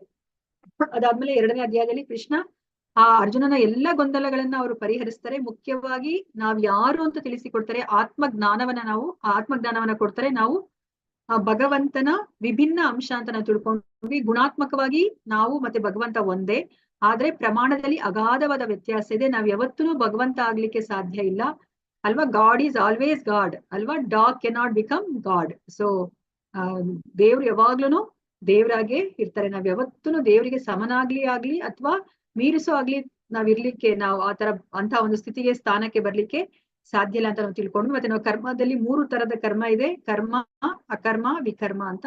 ಸೊ ನಾವು ವಿಕ್ರಮವನ್ನ ಮಾಡಿದ್ರೆ ಪಾಪ ಬರುತ್ತೆ ಅಂತ ಹೇಳಿದ್ರು. ಮತ್ತೆ ನಮ್ಮ ಶಾಸ್ತ್ರದಲ್ಲಿ ಹೇಳಿರೋದಕ್ಕೆ ವಿರುದ್ಧವಾಗಿ ನಾವು ಕರ್ಮವನ್ನ ಮಾಡಿದಾಗ ವಿಕರ್ಮ ಅಂತ ಕರೀಲಾಗುತ್ತೆ, ಅದರಿಂದ ನಮ್ಗೆ ಪಾಪ ಬರುತ್ತೆ. ಕರ್ಮ ಅಂದ್ರೆ ನಮ್ಮ ಶಾಸ್ತ್ರದಲ್ಲಿ ಹೇಗೆ ಹೇಳಿರ್ತಾರೋ ಹಾಗೆ ನಾವು ಕರ್ಮಗಳನ್ನ ಮಾಡಿದಾಗ ಅವಾಗ ಪುಣ್ಯ ನಮ್ಗೆ ಬರುತ್ತೆ ಅಂತ ನಾವು ತಿಳ್ಕೊಂಡ್ವಿ. ಆದ್ರೆ ಪಾಪ ಅಂದ್ರೆ ಅರ್ಥ ಆಗುತ್ತೆ ಅದು ಕೆಟ್ಟದು ಅಂತ, ಆದ್ರೆ ಪುಣ್ಯ ಅಂದ್ರೆ ಅದನ್ನು ಸಹ ಮಾಡಬಾರ್ದು ಅಂತ ನಾವು ತಿಳ್ಕೊಂಡ್ವಿ ಅಲ್ವಾ. ಯಾಕೆಂದ್ರೆ ನಾವು ಪಾಪ ಪುಣ್ಯ ಯಾವುದೇ ನಮ್ಮ ಅಕೌಂಟ್ ಅಲ್ಲಿ ಇದ್ರೆ ನಾವು ಅದನ್ನ ಅನುಭವಿಸ್ಲಿಕ್ಕೆ ದೇಹಗಳನ್ನ ಪಡ್ಕೋತಾನೆ ಇರ್ಬೇಕಾಗತ್ತೆ. ಮತ್ತೆ ಈ ಹುಟ್ಟು ಸಾವಿನ ಚಕ್ರಕ್ಕೆ ನಾವು ಸಿಕ್ಕಾಕೋತಾನೆ ಇರ್ಬೇಕಾಗತ್ತೆ. ಅದಕ್ಕೆ ನಮ್ಗೆ ಕೃಷ್ಣ ಏನ್ ಹೇಳಿದ್ರು, ನಾವು ತುಂಬಾ ಬುದ್ಧಿವಂತಿಕೆಯಿಂದ ನಾವು ಕರ್ಮವನ್ನ ಮಾಡ್ಬೇಕು ಅಲ್ವಾ, ಜ್ಞಾನಯುತವಾಗಿ ಕರ್ಮವನ್ನ ಮಾಡ್ಬೇಕು. ಯಾಕಂದ್ರೆ ಹೇಗೆ ಅಂದ್ರೆ ನಾವು ಕರ್ಮವನ್ನ ಮಾಡ್ಲೂಬೇಕು, ಅದ್ರ ಜೊತೆ ನಮ್ಗೆ ಅದರ ಪ್ರಕ್ರಿಯೆಗೆ ನಾವು ಒಳಗಾಗಬಾರ್ದು ಅಲ್ವಾ. ಅದನ್ನ ಅಕರ್ಮ ಅಂತ ಹೇಳ್ಬಿಟ್ಟು ಕರೀತಾರೆ. ಅಂದ್ರೆ ಹೇಗಪ್ಪ ಕರ್ಮವನ್ನ ಮಾಡೋದು ಅಂತಂದ್ರೆ, ಆ ಕರ್ಮ ಅಂದ್ರೆ ನಮ್ಮ ಶಾಸ್ತ್ರದಲ್ಲಿ ಏನನ್ನ ಹೇಳಿದರೋ ಅದೆಲ್ಲವನ್ನ ನಾವು ಕೃಷ್ಣನ ಸಂತೋಷಕ್ಕೆ ಮಾಡಿದಾಗ ಅದು ಅಕರ್ಮವಾಗಿ ಪರಿಗಣಿಸುತ್ತೆ. ಆಗ ನಮ್ಮ ಅಕೌಂಟ್ ಅಲ್ಲಿ ಪಾಪ ಪುಣ್ಯ ಎರಡೂ ಇರುದಿಲ್ಲ, ನಾವು ಭಗವಂತನ ಲೋಕಕ್ಕೆ ಹೋಗೋ ಅರ್ಹತೆನ ನಾವು ಪಡಿತೀವಿ ಅಂತ ಹೇಳ್ಬಿಟ್ಟು ನಾವು ತಿಳ್ಕೊಂಡ್ವಿ. ಸೊ ಮತ್ತೆ ನಮ್ಗೆ ತುಂಬಾ ಮುಖ್ಯವಾಗಿ ನಾವು ತಿಳ್ಕೊಂಡಿರೋದು, ಕೃಷ್ಣ ಹೇಳ್ತಾ ಇದಾರೆ ಕರ್ಮದ ಫಲವನ್ನಷ್ಟೇ ತ್ಯಾಗ ಮಾಡ್ಬೇಕೇ ಹೊರತು ಕರ್ಮವನ್ನೇ ನಾವು ತ್ಯಾಗ ಮಾಡಬಾರ್ದು. ಮತ್ತೆ ನಾವು ಆ ಕರ್ಮದ ಆ ಫಲದ ಮೇಲೆ ನಾವು ಯಾವುದೇ ಆಸಕ್ತಿನ ನಾವು ಇರಿಸ್ಕೋಬಾರ್ದು ಅಲ್ವಾ. ನಮ್ಗೆ ಅಲ್ಲಿ ಜಯ ಅಪಜಯ ಅಥವಾ ಸುಖ ದುಃಖ ಏನ್ ಬರುತ್ತೆ ಅಂತ ಹೇಳ್ಬಿಟ್ಟು ನಾವು ಅದ್ರ ಬಗ್ಗೆ ನಾವು ಯಾವತ್ತೂ ಆಸಕ್ತಿನ ನಾವು ಇಡ್ಸ್ಕೋಬಾರ್ದು. ನಮ್ಮ ಕರ್ತವ್ಯ ಅಂತ ಹೇಳ್ಬಿಟ್ಟು ನಾವು ಕರ್ಮವನ್ನ ಮಾಡ್ಬೇಕು. ಅದನ್ನ ಇವಾಗ ಅರ್ಜುನನಿಗೆ ಹೇಳ್ತಾ ಇರೋದು ಅಲ್ವಾ ಕೃಷ್ಣ. ನೀನು ಕ್ಷತ್ರಿಯ, ನೀನು ನಿನ್ನ ಧರ್ಮವನ್ನ ಪಾಲಿಸ್ಬೇಕು, ಅದಕ್ಕೆ ನೀನು ಯುದ್ಧವನ್ನ ಮಾಡು. ಈ ಯುದ್ಧದ ಪರಿಣಾಮದ ಬಗ್ಗೆ ನೀನು ಯೋಚನೆ ಮಾಡ್ಬೇಡ, ನನ್ನ ಸಂತೋಷಕ್ಕೋಸ್ಕರ ಯುದ್ಧವನ್ನ ಮಾಡು, ಬುದ್ಧಿಯೋಗದಲ್ಲಿ ಯುದ್ಧವನ್ನ ಮಾಡು ಅಂತ ಹೇಳ್ಬಿಟ್ಟು ಹೇಳ್ತಾ ಇದ್ದಾರೆ ಅಲ್ವಾ. ಅದ್ ನಾವಿನ್ನ ಮುಖ್ಯವಾಗಿ ಇನ್ನೊಂದು ತಿಳ್ಕೊಂಡೋದು ಇಂಟೆನ್ಷನ್. ಸೊ ನಾವ್ ಯಾವ ಒಂದು ಪ್ರಜ್ಞೆಯಲ್ಲಿ ನಾವು ಕೆಲಸವನ್ನ ಮಾಡ್ತೀವಿ ಅನ್ನೋದು ತುಂಬಾ ಮುಖ್ಯ ಅಲ್ವಾ. ನಾವು ಕೃಷ್ಣನಿಗೋಸ್ಕರ ನಾವು ಕೆಲಸವನ್ನ ನಾವು ಮಾಡ್ಬೇಕಾಗತ್ತೆ ಅಲ್ವಾ. ನಾವ್ ನೋಡಿದ್ವಿ ಆ ಗಡಿ ಕಾಯುವಂತಹ ಸೈನಿಕರು, ಅವರು ಅಲ್ಲಿ ಶತ್ರು ಸೈನ್ಯವನ್ನ ಕೊಲ್ತಾರೆ. ಆ ಕೊಲ್ಲೋದು ತುಂಬಾ ಪಾಪಕರವಾದದ್ದು, ಆದ್ರೆ ಅವರು ನಾಡಿಗೋಸ್ಕರ ಮಾಡ್ತಾ ಇರೋದ್ರಿಂದ ಅವ್ರನ್ನ ಶ್ಲಾಘಿಸ್ತೀವಿ. ಅದೇ ತರ ನಾವು ಭಗವಂತನಿಗೋಸ್ಕರ ನಾವು ಮಾಡಿದಾಗ ಆ ಕಾರ್ಯ ಅಕರ್ಮದ ಕಾರ್ಯ ಅಥವಾ ನಿಷ್ಕಾಮ ಕರ್ಮ ಅಂತ ಹೇಳ್ಬಿಟ್ಟು ಪರಿಗಣಿಸಲಾಗತ್ತೆ ಅಂತ ನಾವು ತಿಳ್ಕೊಂಡ್ವಿ. ಸೊ ಈಗ ನಾವು 7ನೇ ಅಧ್ಯಾಯವನ್ನ ನಾವು ನೋಡೋಣಂತೆ. ನಿನ್ನೆ ಅಧ್ಯಾಯದಲ್ಲಿ ನಾವು ಅಷ್ಟಾಂಗ ಯೋಗವನ್ನ ನಾವು ತಿಳ್ಕೊಂಡ್ವಿ. ಅದರಲ್ಲಿ 47 ಶ್ಲೋಕಗಳಿತ್ತು. ಸೊ ನಮ್ಗೆ ಆ ಅಷ್ಟಾಂಗ ಯೋಗದಲ್ಲಿ 8 ಅಂಗಗಳಿದೆ ಅಂತ ನಮ್ಗೆ ತಿಳಿಸಿಕೊಟ್ರು. ಅದನ್ನ ಹೇಗೆ ನಾವು ಆಚರಿಸ್ಬೇಕು ಅಂತ ಹೇಳ್ಬಿಟ್ಟು ಹೇಳಿದ್ರು. ಸೊ ಇದು ಅಷ್ಟಾಂಗ ಯೋಗವನ್ನ ಮಾಡೋದ್ರಿಂದ ನಾವು ಮನೋ ನಿಗ್ರಹವನ್ನ ಮಾಡ್ಕೊಂಡು ಆ ನಮ್ಮಲ್ಲೇ ಇರುವಂತಹ ನಮ್ಮ ಆತ್ಮದ ಜೊತೆ ಪರಮಾತ್ಮನಾಗಿ ಇರುವಂತಹ ಆ ಪರಮಾತ್ಮನ ದರ್ಶನವನ್ನ ನಾವು ಮಾಡಬಹುದು ಅಂತ ನಾವು ತಿಳ್ಕೊಂಡ್ವಿ. ಆದ್ರೆ ಈ ಕೃಷ್ಣನ ಈ ಅಷ್ಟಾಂಗ ಯೋಗದ ವಿವರಣೆಯನ್ನ ಕೇಳಿ ಅರ್ಜುನ ಹೇಳ್ತಾರೆ, ಕೃಷ್ಣ ನನಗೆ ಸಾಧ್ಯ ಇಲ್ಲ, ಮನಸ್ಸು ತುಂಬಾ ಚಂಚಲವಾದದ್ದು, ಅದನ್ನ ನಾವು ನಿಗ್ರಹಿಸ್ಲಿಕ್ಕೆ ಸಾಧ್ಯ ಇಲ್ಲ ಅಂತ ಹೇಳ್ಬಿಟ್ಟು ಅರ್ಜುನ ಹೇಳ್ತಾರೆ. ಸೊ ಮನಸ್ಸು ನಮ್ಮ ಶತ್ರುನ ಮಿತ್ರನ ನಾವು ತಿಳ್ಕೊಂಡ್ವಿ. ನಾವು ನಮ್ಮ ಮನಸ್ಸನ್ನ ಮಿತ್ರನನ್ನಾಗಿ ಮಾಡ್ಕೊಳೋದು ನಮ್ಮ ಕೈಯಲ್ಲಿ ಇದೆ. ಸೊ ಇವಾಗ ಈ ನಾವು ಅಷ್ಟಾಂಗ ಯೋಗವನ್ನ ಮಾಡ್ಲಿಕ್ಕೆ ಸಾಧ್ಯ ಇಲ್ಲ. ನಾವು ಈ ಕಲಿಯುಗದಲ್ಲಿ ಮಂತ್ರವನ್ನ, ಹರೇ ಕೃಷ್ಣ ಮಹಾಮಂತ್ರವನ್ನ ಹೇಳ್ಕೊಳ್ಳೋದ್ರ ಮೂಲಕ ನಾವು ನಮ್ಮ ಮನಸ್ಸನ್ನ ನಾವು ನಿಗ್ರಹಿಸಬಹುದು ಅಂತ ಹೇಳ್ಬಿಟ್ಟು, ನಿಗ್ರಹಿಸಿಕೊಂಡು ನಾವು ಸ್ನೇಹಿತನನ್ನಾಗಿ ಮಾಡಿ ನಮ್ಮ ಮನುಷ್ಯ ಜನ್ಮವನ್ನ ಸಾರ್ಥಕ ಮಾಡ್ಕೋಬಹುದು ಅಂತ ಹೇಳ್ಬಿಟ್ಟು ನಾವು ತಿಳ್ಕೊಂಡ್ವಿ. ಸೊ ಅದಾದ್ಮೇಲೆ ವಿಫಲ ಯೋಗಿಯ ಗಮ್ಯ ಸ್ಥಾನ ಏನು ಅಂತ ಹೇಳ್ಬಿಟ್ಟು ಅರ್ಜುನ ಪ್ರಶ್ನೆನ ಕೇಳ್ತಾರೆ. ಆಗ ಕೃಷ್ಣ ಹೇಳ್ತಾರೆ, ಯೋಗಿ ಈಗ ಅವರು ಸ್ವರ್ಗ ಸುಖವನ್ನ ಅನುಭವಿಸಿದ ನಂತರ ಅವರು ಭೌತಿಕ ಪ್ರಪಂಚದಲ್ಲಿ ಒಬ್ಬ ಬ್ರಾಹ್ಮಣ ಮನೆಯಲ್ಲೋ ಅಥವಾ ಶ್ರೀಮಂತ ಮನೆಯಲ್ಲೂ ಹುಡ್ತಾರೆ, ಅಥವಾ ಹೆಚ್ಚು ಅವರು ಭಕ್ತಿಯನ್ನ ಮಾಡಿದ್ರೆ ಅವರು ಆಧ್ಯಾತ್ಮಿಕವಾದಿಯ ಮನೆಯಲ್ಲಿ ಅಥವಾ ವೈಷ್ಣವರ ಮನೆಯಲ್ಲಿ ಹುಡ್ತಾರೆ. ಆಗ ಅವರು ಭಕ್ತಿಯಲ್ಲಿ ಮುಂದುವರ್ಕೊಂಡು ಹೋಗ್ಲಿಕ್ಕೆ ಸಹಾಯ ಆಗತ್ತೆ ಅಂತ ಹೇಳ್ಬಿಟ್ಟು ಕೃಷ್ಣ ಹೇಳ್ತಾರೆ. ಆಮೇಲೆ ತುಂಬಾ ಮುಖ್ಯವಾಗಿ 6ನೇ ಅಧ್ಯಾಯದಲ್ಲಿ ನಮ್ಗೆ ಹೇಳಿದ್ದು ಈ ಭಕ್ತಿ ಯೋಗದ ಅಧ್ಯಾಯಗಳಿಗೆ ಪೀಠಿಕೆ ಅಂದ್ರೆ ಈ ಎಲ್ಲಾ ಯೋಗಿಗಳಲ್ಲಿ ಕರ್ಮಯೋಗಿ ಅಥವಾ ಕರ್ಮಿ ಅಥವಾ ಕರ್ಮಕಾಂಡಿ, ಅವ್ರನ್ನ ಭೋಗಿ ಅಂತಾನೂ ನಾವು ಕರಿತೀವಿ. ಕರ್ಮಯೋಗಿ, ಜ್ಞಾನಯೋಗಿ, ಅಷ್ಟಾಂಗ ಯೋಗಿ, ಭಕ್ತಿ ಯೋಗಿ, ಈ ಎಲ್ಲರಲ್ಲೂ ನಾವು ನೋಡಿದ್ರೆ ಭಕ್ತಿ ಯೋಗಿನೇ ತುಂಬಾ ಶ್ರೇಷ್ಠ ಅಂತ ಹೇಳ್ಬಿಟ್ಟು ನಮ್ಗೆ ಕೃಷ್ಣ ತಿಳಿಸಿಕೊಡ್ತಾರೆ. ಸೊ ಅದಕ್ಕೆ ಇವಾಗ ಏನನ್ನ ತಿಳ್ಕೊಬೇಕು ಅಂತಂದ್ರೆ, ನಾವ್ ಯಾವುದೇ ಒಂದು ಯೋಗವನ್ನ ಮಾಡ್ಲಿ, ಕರ್ಮಯೋಗವನ್ನೇ ಮಾಡ್ಲಿ, ಜ್ಞಾನ ಯೋಗವನ್ನೇ ಮಾಡ್ಲಿ, ಅಷ್ಟಾಂಗ ಯೋಗವನ್ನ ಮಾಡ್ಲಿ, ಅವೆಲ್ಲವೂ ಸಹ ಭಕ್ತಿಯಲ್ಲೇನೆ ಕೊನೆಗೊಳ್ಳುತ್ತೆ. ಯಾಕಂದ್ರೆ ಭಕ್ತಿಯನ್ನ ಮಾಡ್ಲಿಲ್ಲ ಅಂದ್ರೆ ನಾವು ಭಗವಂತನ ಲೋಕಕ್ಕೆ ಹೋಗ್ಲಿಕ್ಕೆ ಸಾಧ್ಯ ಇಲ್ಲ. ನಾವ್ ಇವಾಗ ಅಷ್ಟಾಂಗ ಯೋಗದಲ್ಲಿ ನಾವು ತಿಳ್ಕೊಂಡ್ವಿ, ನಾವಲ್ಲಿ ಅದು ಅಷ್ಟು ಕಷ್ಟಪಟ್ಟು ನಾವು ಮಾಡಿದ್ರು ಸಹ ಅದು ಪರಿಪೂರ್ಣವಾಗಿಲ್ಲ. ಯಾಕಂದ್ರೆ ಬರೇ ನಾವು ಪರಮಾತ್ಮನನ್ನ ಅಷ್ಟೇ ನೋಡ್ಲಿಕ್ಕೆ ಸಾಧ್ಯ ಆಗತ್ತೆ. ನಾವು ಇದಕ್ಕೆ ಮುಂಚೆ ತಿಳ್ಕೊಂಡ್ರ ಹಾಗೆ ಭಗವಾನನನ್ನ ಅಂದ್ರೆ ಪರಮಸತ್ಯನನ್ನ ನಾವು 3 ಹಂತದಲ್ಲಿ ಸಾಕ್ಷಾತ್ಕಾರ ಮಾಡ್ಕೋಬಹುದು: ಬ್ರಹ್ಮನ್, ಪರಮಾತ್ಮ ಮತ್ತೆ ಭಗವಾನ್. ಈಗ ಅಷ್ಟಾಂಗ ಯೋಗದ ಮೂಲಕ ನಾವು ಬರೇ ಆ ಪರಮಾತ್ಮನನ್ನ ನಾವು ನೋಡ್ಲಿಕ್ಕೆ ಸಾಧ್ಯ ಆಗತ್ತೆ. ನಾವು ಆ ವ್ಯಕ್ತಿ ರೂಪದಲ್ಲಿರುವಂತಹ, ಶ್ಯಾಮ ಸುಂದರ ರೂಪದಲ್ಲಿರುವಂತಹ ಕೃಷ್ಣನನ್ನ ನಾವು ನೋಡ್ಲಿಕ್ಕೆ ಸಾಧ್ಯ ಇಲ್ಲ. ಅದಕ್ಕೆ ಭಕ್ತಿ ಯೋಗವನ್ನೇ ಮಾಡ್ಬೇಕಾಗತ್ತೆ. ಅದಕ್ಕೆ ಯಾವುದೇ ಯೋಗವನ್ನ ನಾವು ಅನುಸರಿಸಿದ್ರು ಸಹ ಅದು ಭಕ್ತಿ ಯೋಗದಲ್ಲೇ ಕೊನೆಗೊಳ್ಳುತ್ತೆ. ಅದಕ್ಕೆ ನಮ್ಗಿಲ್ಲಿ ಪ್ರಭುಪಾದರು ನೇರವಾಗಿ ಭಕ್ತಿ ಯೋಗವನ್ನೇ ಮಾಡಿ, ಅದು ಸುಲಭವಾಗಿ, ಶೀಘ್ರವಾಗಿ, ನೇರವಾಗಿ ಕೃಷ್ಣನನ್ನ ತಲುಪಬಹುದಾದಂತಹ ಮಾರ್ಗ ಅಂತ ಹೇಳ್ಬಿಟ್ಟು ಹೇಳಿದ್ರು. ಅದನ್ನ ನಮ್ಗೆ ಏನು ಲಿಫ್ಟ್ಗೆ ಅವರು ಹೋಲಿಸಿದ್ರು ಅಲ್ವಾ. ಸೊ ಇವಾಗ ಇಲ್ಲಿ ಏನನ್ನ ಅರ್ಥ ಮಾಡ್ಕೋಬೇಕಂದ್ರೆ, ನಾವು ಭಕ್ತಿ ಯೋಗವನ್ನ ಮಾಡಿದಾಗ ನಾವು 3 ನಮ್ಮಲ್ಲಿ ಬೇರೆ ಇನ್ನೆಲ್ಲ ಯೋಗಗಳು ನಮ್ಮಲ್ಲಿ ಇರುತ್ತೆ. ಹೇಗೆ ನಮ್ಮ ಹತ್ರ 100 ರೂಪಾಯಿ ನೋಟ್ ಇದ್ರೆ, ಸೊ ನಮ್ಮ ಹತ್ರ 50 ರೂಪಾಯಿ ನೋಟು ಇದ್ದಂಗೂ ಲೆಕ್ಕ, ಮತ್ತೆ 10 ರೂಪಾಯಿ ನೋಟ್ ಇದ್ದಂಗೂ ಲೆಕ್ಕ ಅಲ್ವಾ. ಅದೇ ತರನೇ ನಾವು ಭಕ್ತಿ ಯೋಗದಲ್ಲಿ ಎಲ್ಲವೂ ಸಹ ಸೇರಿರುತ್ತೆ. ಕರ್ಮ, ಜ್ಞಾನ, ಧ್ಯಾನ ಎಲ್ಲವೂ ಸಹ ಸೇರಿರುತ್ತೆ. ಮತ್ತೆ ಈ ಭಕ್ತಿ ಯೋಗವೇ ಮುಖ್ಯವಾದ್ರೆ ಯಾಕೆ ಇದು ಮಧ್ಯದಲ್ಲಿ ಕೊಡ್ತಾ ಇದ್ದಾರೆ ಅಂತ ಹೇಳ್ಬಿಟ್ಟು ನಮ್ಗೆ ಅನ್ಸಿದ್ರೆ, ಅದಕ್ಕೆ ಏನನ್ನ ಅರ್ಥ ಮಾಡಿಸಿದಾರೆ ಅಂತಂದ್ರೆ, ಇವಾಗ ಸ್ಯಾಂಡ್ವಿಚ್ ಅಲ್ಲಿ ತುಂಬಾ ಟೇಸ್ಟ್ ಆಗಿರೋ ಪಾರ್ಟ್ ಅಂದ್ರೆ ಮಧ್ಯದ ಪಾರ್ಟ್ ಅಲ್ವಾ. ಸೊ ಮತ್ತೆ ನಾವ್ ಇವಾಗ ಯಾವ್ದಾದ್ರು ಅಮೂಲ್ಯವಾದದನ್ನ ನಾವು ಒಂದು ಪೆಟ್ಟಿಗೆಯಲ್ಲಿ ಇಡ್ತೀವಿ ಅಲ್ವಾ, ಅದನ್ನ ಭದ್ರಪಡಿಸಿ ಕೆಳಗಡೆ ಮೇಲ್ಗಡೆ ಒಂದು ಮುಚ್ಚಳ ಇರುತ್ತೆ. ಸೊ ಮಧ್ಯದಲ್ಲಿ ಅದು ಅಮೂಲ್ಯವಾದದ್ದು ರತ್ನನೋ ಅಥವಾ ಏನಾದ್ರೂ ವಜ್ರ ಇದ್ರೆ ಇರುತ್ತೆ. ಅದೇ ತರನೇ ಈ ಭಕ್ತಿ ಯೋಗ ಅನ್ನೋದು ತುಂಬಾ ಅಮೂಲ್ಯವಾದದ್ದು. ಅದಕ್ಕೆ ಇದನ್ನ ಮಧ್ಯದಲ್ಲಿ ಇಟ್ಟಿದ್ದಾರೆ. ಕರ್ಮಯೋಗ ಮತ್ತೆ ಜ್ಞಾನ ಯೋಗದ ಮಧ್ಯದಲ್ಲಿ ಇದನ್ನ ಇಟ್ಟಿದ್ದಾರೆ. ಸೊ ಇವತ್ತಿನ ಅಧ್ಯಾಯ 7ನೇ ಅಧ್ಯಾಯ ಜ್ಞಾನ ವಿಜ್ಞಾನ ಯೋಗ ಅಂತ ಹೇಳ್ಬಿಟ್ಟು ಕರೀತಾರೆ. ಇಲ್ಲಿ ನಾವು ಯಾರ ಬಗ್ಗೆ ಜ್ಞಾನವನ್ನ ತಿಳ್ಕೊತಾ ಇದೀವಿ ಅಂತಂದ್ರೆ, ಹೆಚ್ಚು ಹಣವನ್ನ ಮಾಡೋದು ಅಥವಾ ಹೆಚ್ಚು ಹೇಗೆ ನಾವು ಫೇಮಸ್ ಆಗೋದು, ಹೆಚ್ಚು ಸ್ನೇಹಿತರನ್ನ ಪಡೆಯೋದು, ಹೇಗೆ ಲೀಡರ್ಶಿಪ್ ಕ್ವಾಲಿಟೀಸ್ ನ ಹೇಗೆ ಪಡ್ಕೊಳೋದು, ಇಂತಹ ಜ್ಞಾನವನ್ನ ನಾವು ಕಲ್ತ್ಕೊತಾ ಇಲ್ಲ ಅಲ್ವಾ. ದಿವ್ಯ ಜ್ಞಾನವನ್ನ, ಭಗವಂತನ ಕುರಿತಾದ ಜ್ಞಾನವನ್ನ ನಾವು ತಿಳ್ಕೊತಾ ಇದೀವಿ. ಮತ್ತೆ ತುಂಬಾ ಮುಖ್ಯವಾಗಿರೋದು ನೋಡಿ, ಇಲ್ಲಿ ಅಧ್ಯಾಯದ ಹೆಸರು ವಿಜ್ಞಾನ ಅಂತ ಇದೆ. ಜ್ಞಾನ ವಿಜ್ಞಾನ ಯೋಗ ಅಂತ ಇದೆ ಅಲ್ವಾ. ನೋಡಿ, ಫಾರ್ ಎಕ್ಸಾಂಪಲ್ ನಾವು ಸಿಗರೇಟ್ ಪ್ಯಾಕ್ ಅನ್ನ ನೋಡಿದೀವಿ. ಸಿಗರೇಟ್ ಪ್ಯಾಕ್ ಮೇಲೆ ಏನ್ ಹಾಕಿರ್ತಾರೆ, ಇದು ಸಿಗರೇಟ್ ಸೇವನೆ ಆರೋಗ್ಯಕ್ಕೆ ಏನು ಹಾನಿಕರ ಅಂತ ಹಾಕಿರ್ತಾರೆ ಅಲ್ವಾ. ಅದನ್ನ ನಾವು ತಿಳ್ಕೊಂಡ್ರೆ ಏನು, ಜ್ಞಾನವನ್ನ ನಾವು ಪಡ್ಕೊಂಡಿದೀವಿ ಅಂತ. ಅಂದ್ರೆ ನಮ್ಗೆ ಗೊತ್ತಾಯ್ತು, ಹೌದು ಈ ಸಿಗರೇಟು ದೇಹಕ್ಕೆ ಒಳ್ಳೇದಲ್ಲ, ಇದನ್ನ ಸೇದಿದ್ರೆ ನಮ್ಮ ಲಂಗ್ಸ್ ಹಾಳಾಗುತ್ತೆ, ನಮ್ಗೆ ಕ್ಯಾನ್ಸರ್ ಕಾಯಿಲೆ ಬರುತ್ತೆ, ಹಲವಾರು ಕಾಯಿಲೆಗಳು ಬರುತ್ತೆ ಅಂತ ನಮ್ಗೆ ಗೊತ್ತಾಗತ್ತೆ ಅಲ್ವಾ. ಸೊ ಇವಾಗ ಆ ಜ್ಞಾನವನ್ನ ತಿಳ್ಕೊಂಡ್ಮೇಲೆ ಅವರು ಸಿಗರೇಟ್ ಅನ್ನ ಸೇದ್ಬೇಕಾ ಅಥವಾ ಸಿಗರೇಟ್ ಅನ್ನ ಸೇದ್ಬಾರ್ದಾ ಅಲ್ವಾ. ಬುದ್ಧಿವಂತರಾದವ್ರು ಏನ್ ಮಾಡ್ತಾರೆ, ಸಿಗರೇಟ್ ಅನ್ನ ಸೇದೋದಿಲ್ಲ. ಆದ್ರೆ ಈ ಜ್ಞಾನವನ್ನ ಪಡ್ಕೊಂಡುನು ಹಲವಾರು ಜನ ಸಿಗರೇಟ್ ಅನ್ನ ಸೇದಿ ಅವರ ಆರೋಗ್ಯವನ್ನ ಹಾಳು ಮಾಡ್ಕೊತಾರೆ ಅಲ್ವಾ. ಸೊ ಅವಾಗ ಏನಾಯ್ತು, ಆ ಜ್ಞಾನದಿಂದ ಯಾವುದೇ ಒಂದು ಸಾರ್ಥಕತೆ ಆಗ್ಲಿಲ್ಲ. ಅದೇ ತರನೇ ಇಲ್ಲಿ ನಾವು ಭಗವಂತನ ಬಗ್ಗೆ ನಾವು ಜ್ಞಾನವನ್ನ ಪಡ್ಕೊಂಡಾಗ ನಾವು ಅದನ್ನ ಜೀವನದಲ್ಲಿ ಅಳವಡಿಸ್ಕೋಬೇಕು. ಇಲ್ಲಿ ಏನೆಲ್ಲ ಜ್ಞಾನವನ್ನ ನಮ್ಗೆ ಕೃಷ್ಣ ಪ್ರಜ್ಞೆಯಲ್ಲಿ ತಿಳಿಸಿಕೊಡ್ತಾ ಇದ್ದಾರೆ, ಅಥವಾ ಭಗವದ್ಗೀತೆಯಲ್ಲಿ ಕೃಷ್ಣ ಅವರು ನಮ್ಗೆ ಇನ್ಸ್ಟ್ರಕ್ಷನ್ಸ್ ಅಥವಾ ಉಪದೇಶಗಳನ್ನ ಮಾಡ್ತಿದ್ದಾರೆ, ಅದನ್ನ ನಮ್ಮ ಜೀವನದಲ್ಲಿ ಅಳವಡಿಸ್ಕೊಳ್ಳಿಲ್ಲ ಅಂತಂತಂದ್ರೆ ಅದು ವ್ಯರ್ಥ ಆಗತ್ತೆ ಅಲ್ವಾ. ಈ ಕಿವಿಯಿಂದ ಕೇಳಿ ಆ ಕಡೆ ಕಿವಿಯಿಂದ ಬಿಟ್ಟಾಗತ್ತೆ ಅಲ್ವಾ. ಇವಾಗ ಎಷ್ಟೊಂದ್ ಜನ ಈ ಕಾರ್ಯಕ್ರಮಕ್ಕೆ ಬಂದೇ ಇಲ್ಲ ಅಲ್ವಾ. ಮತ್ತೆ ಕೆಲವು ಜನ ಬಂದಿದ್ದಾರೆ, ಇವಾಗ ಕೆಲವು ಜನ ಬಂದು ಕೃಷ್ಣನ ಉಪದೇಶಗಳನ್ನ ಕೇಳಿದ್ದಾರೆ ಅಲ್ವಾ. ಆದ್ರೆ ಅವರು ಅದನ್ನ ಅವರ ಜೀವನದಲ್ಲಿ ಅಳವಡಿಸ್ಕೊಂತಿಲ್ಲ ಅಂತಂದ್ರೆ, ಇವಾಗ ಯಾರೆಲ್ಲ ಈ ಕಾರ್ಯಕ್ರಮಕ್ಕೆ ಬಂದಿಲ್ವೋ ಅವ್ರಿಗೂ ಇವ್ರಿಗೂ ಏನು ವ್ಯತ್ಯಾಸನೇ ಇಲ್ದಂಗಾಗತ್ತೆ. ಅದಕ್ಕೆ ಈ ಜ್ಞಾನ ವಿಜ್ಞಾನ ಯೋಗ ಅನ್ನೋದು ತುಂಬಾ ಮುಖ್ಯ. ನಾವು ಆ ಜ್ಞಾನವನ್ನ ಪ್ರಾಕ್ಟಿಕಲ್ ಆಗಿ ನಾವು ಅಳವಡಿಸ್ಕೊಂಡ್ರೆ ಅಷ್ಟೇನೆ ನಾವು ಆ ಭಗವಂತನ ಸಂಪರ್ಕಕ್ಕೆ ಬರಬಹುದು. ಅದನ್ನ ನಮ್ಗೆ ಇವತ್ತಿನ ಅಧ್ಯಾಯದಲ್ಲಿ ತಿಳಿಸಿ ಕೊಡ್ತಾ ಇದ್ದಾರೆ. ಭಗವಂತನ ಬಗ್ಗೆ ಭಗವತ್ ಜ್ಞಾನವನ್ನ ನಾವು ತಿಳ್ಕೊತಾ ಇದ್ದೀವಿ. ಸೊ ಇದ್ರಲ್ಲಿ 30 ಶ್ಲೋಕಗಳಿದೆ. ಅದನ್ನ ಹೇಗೆ ವಿಂಗಡಿಸಿದ್ದಾರೆ ಅಂತಂದ್ರೆ, ಮೊದಲು ನಾವು ಕೃಷ್ಣನ ಬಗ್ಗೆ ನಾವು ಜ್ಞಾನ ತಿಳ್ಕೊತಾ ಇದೀವಿ. ಅವರ ಐಶ್ವರ್ಯ ಜ್ಞಾನವನ್ನ ನಾವು ತಿಳ್ಕೊತಾ ಇದ್ದೀವಿ ಕೃಷ್ಣನ ಬಗ್ಗೆ. ಅದಾದ್ಮೇಲೆ ಕೃಷ್ಣನಿಗೆ ಶರಣಾಗ್ಬೇಕು ಅಂತ ಹೇಳ್ಬಿಟ್ಟು ಇಲ್ಲಿ ನಮ್ಗೆ ಕೃಷ್ಣ ತಿಳಿಸಿ ಕೊಡ್ತಾ ಇದ್ದಾರೆ. ಯಾಕಂದ್ರೆ ನಾವು ಮಾಯೆಗೆ ಒಳಗಾಗಿದ್ದೀವಿ. ನಾವು ಮಾಯೆಯಿಂದ ಹೊರಗಡೆ ಬರ್ಬೇಕಂತಂದ್ರೆ ಬೇರೆ ಅನ್ಯ ಮಾರ್ಗ ಇಲ್ಲ. ನಾವು ಕೃಷ್ಣನಿಗೆ ಶರಣಾದ್ರೆ ಅಷ್ಟೇನೆ ನಾವು ಮಾಯೆಯಿಂದ ನಾವು ಬಿಡಿಸ್ಕೋಬಹುದು. ಮತ್ತೆ ದೇವತಾ ಆರಾಧನೆಯ ಬಗ್ಗೆ ಮತ್ತೆ ನಿರಾಕಾರವಾದದ ಬಗ್ಗೆ ನಮ್ಗೆ ಇಲ್ಲಿ ತಿಳಿಸಿಕೊಡ್ತಾರೆ ಕೃಷ್ಣ. ಸೊ ಕೊನೆಯದಾಗಿ ನಾವು ಭಕ್ತಿಗೆ ಬನ್ನಿ, ನೀವು ಆ ಭ್ರಮೆಯಲ್ಲಿ ಇದ್ದೀರಾ, ನೀವು ಆ ಮಾಯೆಗೆ ಒಳಗಾಗಿದ್ದೀರಾ, ಅದರಿಂದ ನೀವು ಭಕ್ತಿಗೆ ಬನ್ನಿ ಅಂತ ಹೇಳ್ಬಿಟ್ಟು ಕೃಷ್ಣ ಇಲ್ಲಿ ಕರೆಯನ್ನ ನಮ್ಗೆ ನೀಡ್ತಾ ಇದ್ದಾರೆ. ನಾವು ನೋಡೋಣಂತೆ ಇದರಲ್ಲಿ ಏನನ್ನ ತಿಳಿಸಿಕೊಡ್ತಾರೆ ಕೃಷ್ಣ ಅಂತ ಹೇಳ್ಬಿಟ್ಟು. ಶ್ರೀ ಭಗವಾನುವಾಚ ಮಯ್ಯಾಸಕ್ತ ಮನಃ ಪಾರ್ಥ ಯೋಗಂ ಯುಂಜನ್ಮದಾಶ್ರಯ ಅಸಂಶಯಂ ಸಮಗ್ರಂ ಮಾಂ ಯಥಾ ಜ್ಞಾಸ್ಯಸಿ ತಚ್ಛೃಣು. ದೇವೋತ್ತಮ ಪರಮಪುರುಷನು ಹೀಗೆ ಹೇಳಿದನು, ಪಾರ್ಥ, ನನ್ನಲ್ಲಿ ಆಸಕ್ತವಾದ ಮನಸ್ಸಿನಿಂದ ನನ್ನನ್ನೊಳಗೊಂಡ ಸಂಪೂರ್ಣ ಪ್ರಜ್ಞೆಯಲ್ಲಿ ಯೋಗಾಭ್ಯಾಸವನ್ನ ಮಾಡುವುದರಿಂದ ನೀನು ನನ್ನನ್ನು ಸಂಪೂರ್ಣವಾಗಿಯೂ ಸಂಶಯವಿಲ್ಲದಂತೆಯೂ ತಿಳಿದುಕೊಳ್ಳಬಹುದು. ಅದು ಹೇಗೆ ಎನ್ನುವುದನ್ನ ಕೇಳು ಅಂತ ಹೇಳ್ತಾ ಇದ್ದಾರೆ. ಸೊ ಇವಾಗ ಈ ಶ್ಲೋಕ ಏನಿದೆ ನೀವು ನೋಡ್ತಾ ಇದ್ದೀರಾ, ಈ ಶ್ಲೋಕವನ್ನ ಪ್ರಭುಪಾದರು ಇವಾಗ ಎಷ್ಟೊಂದ್ ಸತಿ ಅವರು ಪ್ರವಚನ ಮಾಡಿದ್ದಾರೆ ಅಲ್ವಾ. ಹೆಚ್ಚಾಗಿ ಅವರು ಈ ಶ್ಲೋಕದ ಮೇಲೆನೆ ಅವರು ಪ್ರವಚನವನ್ನ ಮಾಡಿದ್ದಾರೆ. ಇದು ತುಂಬಾ ಮುಖ್ಯವಾದ ಶ್ಲೋಕ. ನಮ್ಗೆ ಈ ತರ ಜಸ್ಟ್ ನೋಡಿದ್ರೆ ನಮ್ಗೆ ಅರ್ಥ ಆಗೋದಿಲ್ಲ. ಅದನ್ನ ಆಚಾರ್ಯರ ಬಾಯಿಂದ ಕೇಳಿದ್ರೆ ಅಷ್ಟೇ ಈ ಶ್ಲೋಕದ ಮಹತ್ವ ಏನು ಅಂತ ಹೇಳ್ಬಿಟ್ಟು ನಮ್ಗೆ ಗೊತ್ತಾಗತ್ತೆ. ಸೊ ಇದನ್ನ ನಾವು ತಿಳ್ಕೊಳ್ಳೋಣಂತೆ ಈ ಶ್ಲೋಕದ ಬಗ್ಗೆ.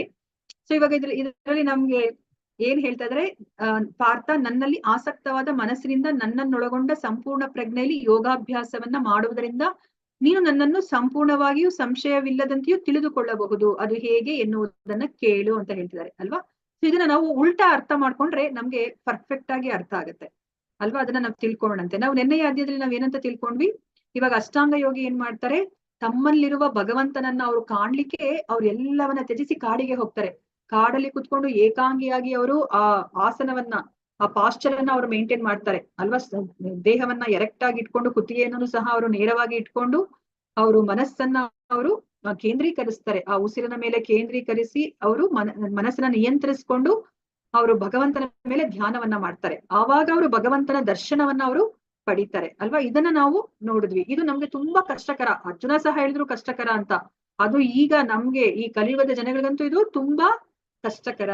ಅದಕ್ಕೆ ನಮ್ಗೆ ಇವಾಗ ಕೃಷ್ಣ ತುಂಬಾ ಸುಲಭವಾದ ಮಾರ್ಗವನ್ನ ತೋರಿಸ್ಕೊಡ್ತಾ ಇದ್ದಾರೆ. ಈ ಶ್ಲೋಕದಲ್ಲಿ ನಮ್ಗೆ ಆ ಭಕ್ತಿ ಯೋಗದ 6 ಹಂತಗಳನ್ನ ನಮ್ಗೆ ಹೇಳ್ತಾ ಇದ್ದಾರೆ. 6 ಹಂತಗಳಲ್ಲಿ ನಾವು ಈಗ ಏನು ಈ ಅಷ್ಟಾಂಗ ಯೋಗಿ ಭಗವಂತನನ್ನ ತನ್ನ ಹೃದಯದಲ್ಲಿ ಕಾಣ್ಲಿಕ್ಕೆ ಅವರು ಏಕಾಗ್ರತೆಯನ್ನ ವಹಿಸಿದ್ರು, ಆ ಭಗವಂತನ ಮೇಲೆ ತನ್ನ ಮನಸ್ಸನ್ನ ಕೇಂದ್ರೀಕರಿಸಿದ್ರು, ಅದನ್ನ ನಾವು ಭಕ್ತಿ ಯೋಗದಿಂದ ಮಾಡಬಹುದು.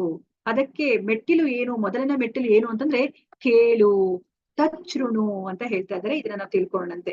ಸೊ ನಾವು ಕೇಳ್ಬೇಕು ಅಲ್ವಾ. ನಾವು ಇವಾಗ ಭಗವಂತನನ್ನ ನಾವು ನೋಡಿ ನಾವು ಅರ್ಥ ಮಾಡ್ಕೊಳ್ಲಿಕ್ಕೆ ಸಾಧ್ಯ ಇಲ್ಲ. ನಾವ್ ಎಷ್ಟೊಂದನ್ನ ನಾವು ನೋಡಿ ಅರ್ಥ ಮಾಡ್ಕೊಳ್ಲಿಕ್ಕೆ ಸಾಧ್ಯ ಇಲ್ಲ, ಕೇಳನೆ ನಾವು ಅರ್ಥ ಮಾಡ್ಕೋಬೇಕಾಗುತ್ತೆ. ನೋಡಿ ಇವಾಗ ನಾವು ಗಾಳಿಯನ್ನ ನೋಡ್ಲೇ ಇಲ್ಲ ಅಲ್ವಾ, ಆದ್ರೆ ನಾವು ಅದನ್ನ ಸ್ಪರ್ಶದಿಂದ ನಾವು ಅರ್ಥ ಮಾಡ್ಕೊಂಡ್ವಿ. ನಾವು ಆ ಕರೋನಾ ವೈರಾಣುವನ್ನ ನೋಡ್ಲೇ ಇಲ್ಲ, ಆದ್ರೆ ನಾವು ಕೇಳಿ ತಿಳ್ಕೊಂಡ್ವಿ, ಓ ಈ ತರ ಒಂದ್ ರೋಗ ಇದೆಯಂತೆ ಅಂತ ಹೇಳ್ಬಿಟ್ಟು ಅಲ್ವಾ. ನಾವು ಕೇಳಿ ಎಷ್ಟೊಂದು ಜ್ಞಾನವನ್ನ ನಾವು ಪಡಿತೀವಿ. ಅದೇ ತರನೇ ಭಗವಂತನ ಬಗ್ಗೆ ನಾವು ತಿಳ್ಕೊಬೇಕು ಅಂತಂದ್ರೆ ಕೇಳಿನೇ ನಾವು ಅವ್ರ ಬಗ್ಗೆ ಅವರನ್ನ ಅರ್ಥ ಮಾಡ್ಕೋಬೇಕು. ನೋಡಿ ನಾವು ಅವರನ್ನ ಅರ್ಥ ಮಾಡ್ಕೊಳ್ಲಿಕ್ಕೆ ಸಾಧ್ಯ ಇಲ್ಲ. ಅದಕ್ಕೋಸ್ಕರ ಇಲ್ಲಿ ಶ್ರವಣದ ಮಹತ್ವವನ್ನ ನಮ್ಗೆ ತಿಳಿಸಿಕೊಡ್ತಾ ಇದ್ದಾರೆ. ನಮ್ಗೆ ಆ ಭಕ್ತಿಯಲ್ಲಿ, ಆ ನವವಿಧ ಭಕ್ತಿಯಲ್ಲಿ ಶ್ರವಣದಿಂದನೇ ಶುರುವಾಗೋದು. ಶ್ರವಣಕ್ಕೆ ತುಂಬಾ ಮಹತ್ವ ಇದೆ. ನಮ್ಗೆ ಬೇರೆ ಇನ್ನೆಲ್ಲ ಭಕ್ತಿಯ ಆ 9 ಪ್ರಾಕಾರದಲ್ಲೂ ಸಹ ನಾವು ನೋಡಿದ್ರೆ ಕೂಲಂಕುಷವಾಗಿ ಅದು ಶುರುವಾಗದೆ ಶ್ರವಣದಿಂದ. ಮತ್ತೆ ನಮ್ಗೆ ಇವಾಗ ಹರೇ ಕೃಷ್ಣ ಮಹಾಮಂತ್ರವನ್ನು ಸಹ ಹೇಗೆ ಹೇಳ್ಕೊಳ್ಳಿ ಅಂತ ಹೇಳಿದ್ದಾರೆ, ನಾವೇನು ಏನು ಕೀರ್ತನ ಮಾಡ್ತೀವಿ ಅಂದ್ರೆ ಹೇಳ್ತೀವಿ, ಅದನ್ನ ನಾವು ಕೇಳಿಸ್ಕೋಬೇಕು ಅಂತ ಹೇಳಿದ್ದಾರೆ. ಕೇಳಿಸ್ಕೊಂಡ್ರೆ ಅಷ್ಟೇನೆ ಕೃಷ್ಣ ನಮ್ಮ ಕಿವಿಯ ಮೂಲಕ ಅವರು ಹೃದಯಕ್ಕೆ ಅವರು ಬರ್ತಾರೆ, ಹೃದಯದಲ್ಲಿ ಅವರು ಸ್ಥಾಪನೆಗೊಳ್ತಾರೆ. ಹೃದಯದಲ್ಲಿ ಅವರು ಸ್ಥಾಪನೆಗೊಂಡ್ರೆ ಅಷ್ಟೇನೆ ನಮ್ಮ ಹೃದಯ ಶುದ್ಧಿ ಆಗತ್ತೆ. ಅಜ್ಞಾನ ಅನ್ನೋ ಒಂದು ಕತ್ತಲು ಹೋಗಿ ಅಲ್ಲಿ ಬೆಳಕು ಬರುತ್ತೆ. ಬೆಳಕು ಬಂದಾಗ ನಮ್ಗೆ ಕೃಷ್ಣನ ಮಾರ್ಗದರ್ಶನ ನಮ್ಗೆ ಗೊತ್ತಾಗುತ್ತೆ. ಕೃಷ್ಣ ನಮ್ಗೆ ಭಕ್ತಿ ಮಾರ್ಗದಲ್ಲಿ ಹೇಗೆ ನಡಿಬೇಕಂತ ಹೇಳ್ಬಿಟ್ಟು ಅವರೇ ನಮ್ಗೆ ಮಾರ್ಗದರ್ಶನ ಕೊಡ್ತಾರೆ. ಸೊ ಕೃಷ್ಣನನ್ನ ನಾವು ನಮ್ಮ ಹೃದಯದೊಳಗೆ ಕರ್ಕೊಂಡ್ಲಿಕ್ಕೆ ಒಂದೇ ರೂಟ್ ಇರೋದು ಯಾವುದು ಅಂತಂದ್ರೆ ಕಿವಿಯ ಮೂಲಕ, ಶ್ರವಣದ ಮೂಲಕ ಅಂತ ನಾವು ಅರ್ಥ ಮಾಡ್ಕೋಬೇಕಾಗತ್ತೆ.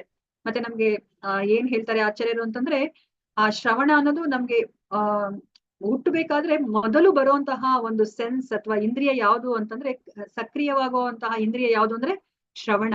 ನಾವು ನೋಡಿರ್ಬೋದು ಅಲ್ಲ, ಇವಾಗ ಪ್ರಹ್ಲಾದ ಮಹಾರಾಜ ಅವರು ತಾಯಿಯ ಹೊಟ್ಟೆಲಿದ್ದಾಗಲೇ ಅವರು ಭಾಗವತಮನ್ನ ಪೂರ್ತಿ ತಿಳ್ಕೊಂಡ್ಬಿಟ್ಟಿದ್ರು ಅಲ್ವಾ. ನಾರದರು ಕೈಯಾದುಗೆ ಶ್ರೀಮದ್ ಭಾಗವತಮನ್ನ ಹೇಳ್ತಾ ಇದ್ರೆ ಕೈಯಾದು ಮಲ್ಕೊಂಡ್ಬಿಡ್ತಾ ಇದ್ರು. ಆದ್ರೆ ಪ್ರಹ್ಲಾದ ಮಹಾರಾಜ ಅದನ್ನ ಕೇಳಿಸ್ಕೊತಾ ಇದ್ರು ಅಲ್ವಾ. ನೋಡಿ, ಅವರು ಹೊಟ್ಟೆಲಿದ್ದಾಗ್ಲೇನೆ ಅವರು ಭಗವಂತನ ಬಗ್ಗೆ ಅವರು ತಿಳ್ಕೊಂಡಿದ್ದಾರೆ. ಅಂದ್ರೆ ಶ್ರವಣ ಅನ್ನೋದು ಅಷ್ಟು ಅದು ಪ್ರಾಮುಖ್ಯವಾದದ್ದು, ಮುಖ್ಯವಾದದ್ದು ಅಂತ ನಾವಿಲ್ಲಿ ಅರ್ಥ ಮಾಡ್ಕೋಬೇಕಾಗುತ್ತೆ. ಮತ್ತೆ ಇನ್ನ ಒಂದು ಏನನ್ನ ಅರ್ಥ ಮಾಡ್ಕೋಬೇಕಿಲ್ಲ ಅಂದ್ರೆ, ಅಕಸ್ಮಾತ್ ನೀವಿಲ್ಲಿ ಭಾಗವತಂ ಕ್ಲಾಸ್ಗೆ ಅಥವಾ ಭಗವದ್ಗೀತೆ ಕ್ಲಾಸ್ಗೆ ಕುತ್ಕೊಂಡಿದ್ದೀರಾ, ಆದ್ರೆ ನಿಮ್ಗೆ ನಿದ್ದೆ ಬಂದ್ಬಿಟ್ಟಿದೆ. ನಿದ್ದೆ ಬಂದ್ರೂ ಪರವಾಗಿಲ್ಲ, ನೀವು ಕುತ್ಕೊಳ್ಳಿ, ನೀವು ಅಟೆಂಡ್ ಮಾಡಿ. ಯಾಕೆ ಅಂತಂದ್ರೆ ನೀವ್ ನಿದ್ದೆ ಹೋದ್ರು, ನಿಮ್ ದೇಹ ನಿದ್ದೆ ಮಾಡಿದ್ರು ಸಹ ಆ ಸೋಲ್ ಅಂತ ನಾವೇನ್ ಕರಿತೀವೋ ಆತ್ಮ ಯಾವಾಗ್ಲೂ ಅದು ಜಾಗೃತವಾಗಿರುತ್ತೆ, ಅದು ಕೇಳಿಸ್ಕೊಳುತ್ತೆ. ನಾವ್ ಇವಾಗ ನೋಡಿದ್ವಲ್ಲ ಪ್ರಹ್ಲಾದ ಮಹಾರಾಜ ಹೇಗೆ ಕೇಳಿಸ್ಕೊಂಡ್ರು ಅವರು ತಾಯಿಯ ಗರ್ಭದಲ್ಲಿದ್ದಾಗ, ಆತರ ನಮ್ಮ ಸೋಲ್ ಅದನ್ನ ಕೇಳಿಸ್ಕೊಳುತ್ತೆ, ನಮ್ಮ ಆತ್ಮ. ಅದಕ್ಕೋಸ್ಕರ ನಾವ್ ಕೇಳ್ಬೇಕಾಗತ್ತೆ. ನಮ್ಮ ಶ್ರವಣ ಮಾಡ್ತಾ ಮಾಡ್ತಾ ಮಾಡ್ತಾ ನಮ್ಮ ಪಾಪಗಳೆಲ್ಲ ನಾಶ ಆಗತ್ತೆ. ಅದಕ್ಕೇನೆ ನಮ್ಗೆ ಭಕ್ತಿ ರಸಾಮೃತ ಸಿಂಧುವಲ್ಲೂ ನಾವ್ ಹೇಳ್ತಾರೆ, ನಾವು ಭಗವಂತನನ್ನ ನಾವು ಅರ್ಥ ಮಾಡ್ಕೊಳ್ಲಿಕ್ಕೆ ಸಾಧ್ಯ ಇಲ್ಲ. ನಾವ್ ಅರ್ಥ ಮಾಡ್ಕೋಬೇಕು ಅಂತಂತಂದ್ರೆ ನಮ್ಮ ಈ ನಾಲಿಗೆಯ ಮೂಲಕವೇ ನಾವು ಅರ್ಥ ಮಾಡ್ಕೋಬೇಕು. ಏನಂತಂದ್ರೆ ನಾವು ಏನು ಭಗವಂತನ ನಾಮಗಳನ್ನ ನಾವು ಹೇಳ್ದಾಗ ಏನಾಗತ್ತೆ, ಮತ್ತೆ ಪ್ರಸಾದವನ್ನ ತಿಂದಾಗ ನಮ್ಗೆ ನಾವು ಕೃಷ್ಣನನ್ನ ಅರ್ಥ ಮಾಡ್ಕೊಳ್ಲಿಕ್ಕೆ ಎಷ್ಟೇ ಪ್ರಯತ್ನ ಪಟ್ರು ಅರ್ಥ ಆಗೋದಿಲ್ಲ. ಕೃಷ್ಣನೇ ನಮ್ಗೆ ಅವರೇ ನಮಗೆ ಅರ್ಥ ಮಾಡಿಸ್ತಾರೆ. ಅದನ್ನ ನಾನು ನಿಮ್ಗೆ ಹೇಳಿದ್ದು, ಅವ್ರು ನಮ್ಗೆ ಜ್ಞಾನವನ್ನ ಕೊಡ್ತಾರೆ, ನಮ್ಗೆ ಅವ್ರನ್ನ ಅರ್ಥ ಮಾಡ್ಕೊಳ್ಲಿಕ್ಕೆ. ಆದ್ರೆ ಅದಕ್ಕೆ ರೂಟ್ ಏನು ಅಂತಂದ್ರೆ ಶ್ರವಣ. ಅವ್ರ ಬಗ್ಗೆ ನಾವು ಹೆಚ್ಚು ಹೆಚ್ಚು ಹೆಚ್ಚು ಹೆಚ್ಚು ಕೇಳ್ತಾ ಹೋಗ್ಬೇಕು. ಹೆಚ್ಚು ಹೆಚ್ಚು ಕೇಳ್ತಾ ಕೇಳ್ತಾ ನಾವು ಪರಿಶುದ್ಧರಾಗ್ತೀವಿ. ಆಗ್ತಾ ಆಗ್ತಾ ಆಗ್ತಾ ನಾವು ಅವ್ರನ್ನ ಅರ್ಥ ಮಾಡ್ಕೊಳ್ಲಿಕ್ಕೆ ಸಾಧ್ಯ ಆಗುತ್ತೆ. ಸೊ ಅವಾಗ ಇಲ್ಲಿ ನೋಡಿ, ಇಲ್ಲಿ ಹೇಳ್ತಾ ಇದ್ರೆ ಕೇಳಿಸ್ಕೊಂಡ್ರೆ ಏನಾಗುತ್ತೆ, ಭಗವಂತನ ಬಗ್ಗೆ ನಾವು ಸಂಪೂರ್ಣವಾಗಿ ನಾವು ತಿಳ್ಕೋಬಹುದು. ಇಲ್ಲಿ ಸಂಪೂರ್ಣವಾಗಿ ಅಂತ ನಮ್ಗೆ ಹೇಳ್ತಾ ಇದ್ದಾರೆ, ಆದ್ರೆ ಭಗವಂತನನ್ನ ಯಾರು ಸಂಪೂರ್ಣವಾಗಿ ತಿಳ್ಕೊಳ್ಲಿಕ್ಕೆ ಸಾಧ್ಯ ಇಲ್ಲ. ಸೊ ಇವಾಗ ಅಲ್ಪ ಸ್ವಲ್ಪ ಭಗವಂತ ಏನ್ ಅವ್ರ ಬಗ್ಗೆ ಅವ್ರೇ ಹೇಳ್ತಾ ಇದಾರೆ ಅದನ್ನ ನಾವು ತಿಳ್ಕೋಬಹುದು.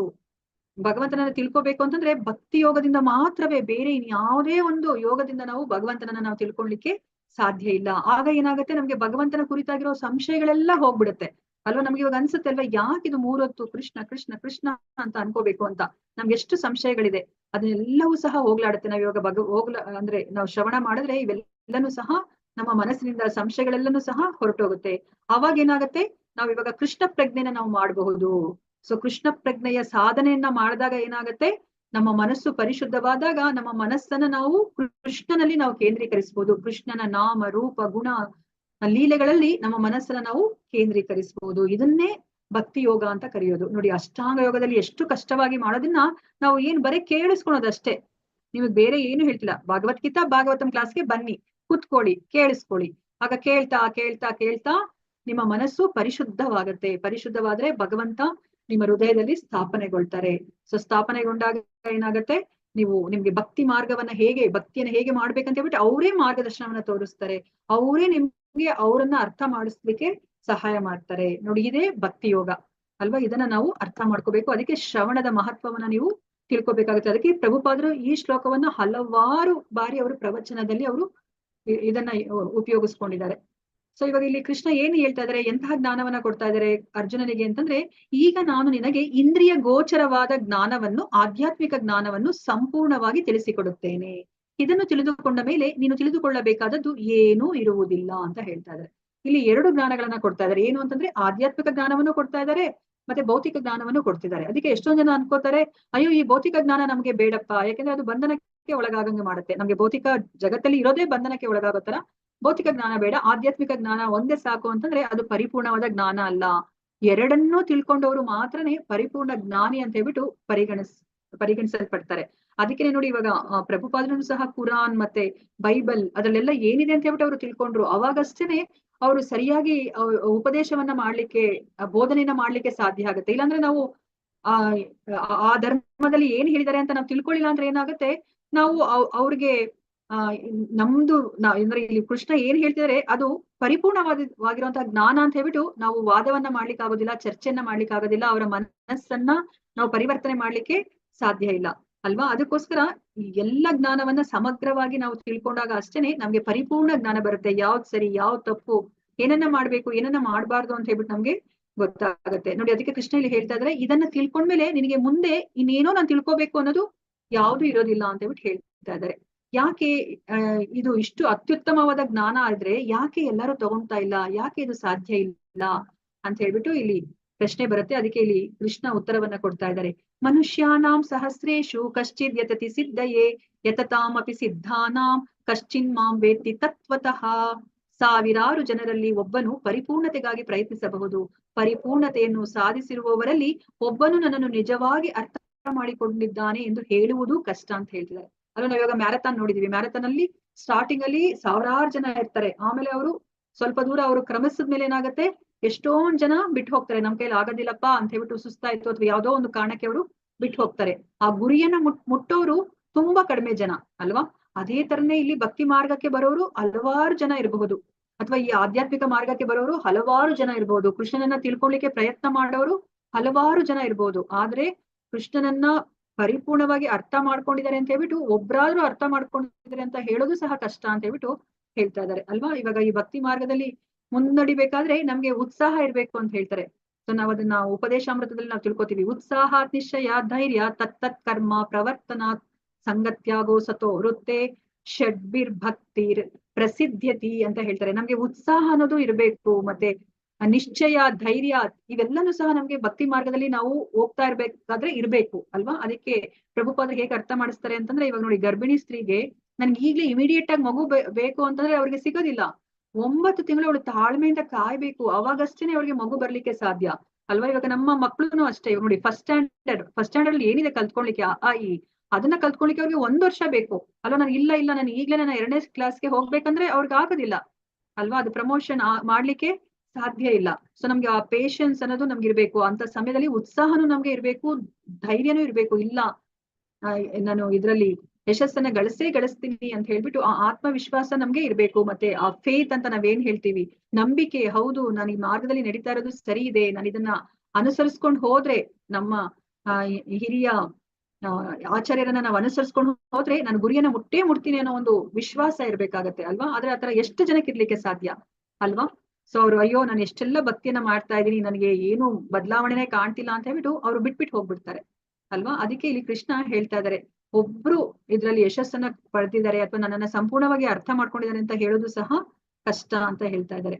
8 ಭೌತಿಕ ಶಕ್ತಿಗಳನ್ನ ಹೆಸರಿಸಿ ಅಂತ ಹೇಳ್ಬಿಟ್ಟು ಪ್ರಶ್ನೆಯನ್ನ ಕೇಳ್ತಾ ಇದ್ದಾರೆ. ಯಾವುದು ಈ ಭೌತಿಕ ಶಕ್ತಿಗಳು ಅಂತ ಹೇಳ್ಬಿಟ್ಟು ನಾವು ನೋಡೋಣಂತೆ. ಕೃಷ್ಣ ಹೇಳ್ತಾ ಇದ್ದಾರೆ, ಭೂಮಿರಾಪೋ ಅನಲೋ ವಾಯು ಕಮ್ಮನೋ ಬುದ್ಧಿರೇವಚ ಅಹಂಕಾರ ಇತಿ ಯಮ್ಮೆ ಭಿನ್ನಾ ಪ್ರಕೃತಿ ಅಷ್ಟಧ ಅಂತ ಹೇಳ್ತಾ ಇದ್ದಾರೆ. ಈ 8 ಯಾವ್ದ್ಯಾವ್ದು? ಭೂಮಿ, ನೀರು, ಅಗ್ನಿ, ವಾಯು, ಆಕಾಶ. ಇದನ್ನ ಪಂಚ ಮಹಾಭೂತಗಳು ಅಂತ ನಾವು ಕರಿತೀವಿ ಅಲ್ವಾ. ಇವು ಭೌತಿಕ ಶಕ್ತಿ.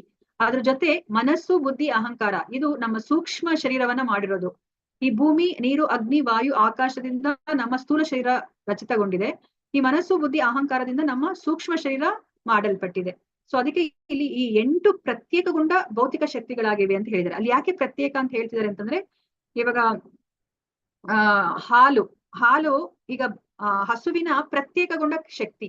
ಮತ್ತೆ ಇವಾಗ ನಾನು ಮಾತಾಡ್ತಾ ಇದ್ದೀನಿ ಅಲ್ವಾ. ಇವಾಗ ಅಕಸ್ಮಾತ್ ನನ್ನ ವಾಯ್ಸ್ ಅನ್ನ ನೀವು ರೆಕಾರ್ಡ್ ಮಾಡ್ಕೊಂಡ್ರೆ, ಆ ರೆಕಾರ್ಡಿಂಗ್ ನ ಕೇಳಿದಾಗ ಏನಾಗುತ್ತೆ, ಅದು ನನ್ನ ಪ್ರತ್ಯೇಕಗೊಂಡ ಶಕ್ತಿ. ಅದೇ ತರನೇ ಈ 8 ಸಹ ಭಗವಂತನಿಂದ ಪ್ರತ್ಯೇಕಗೊಂಡ ಶಕ್ತಿಗಳು. ಇದು ಭಗವಂತನ ಶಕ್ತಿನೇ, ಆದ್ರೆ ಭಗವಂತನಿಂದ ಪ್ರತ್ಯೇಕಗೊಂಡಿದೆ ಈ 8 ಶಕ್ತಿಗಳು. ಇದನ್ನ ನಾವು ಅರ್ಥ ಮಾಡ್ಕೋಬೇಕು. ಮತ್ತೆ ನಮ್ಮ ಶರೀರದಲ್ಲಿ ನಾವು ಇರುವ ಅವಯವಗಳನ್ನ ನೋಡಿದ್ರೆ ಒಂದೊಂದು ಅವಯವಗಳು ನಮ್ಗೆ ಈ ನೀರು, ಅಗ್ನಿ, ವಾಯು, ಆಕಾಶ, ಭೂಮಿ ಇದನ್ನ ರೆಪ್ರೆಸೆಂಟ್ ಮಾಡುತ್ತೆ. ಇವಾಗ ಈ ಮೂಳೆಗಳು ಅದೆಲ್ಲನೂ ಸಹ ಭೂಮಿಯನ್ನ ರೆಪ್ರೆಸೆಂಟ್ ಮಾಡುತ್ತೆ.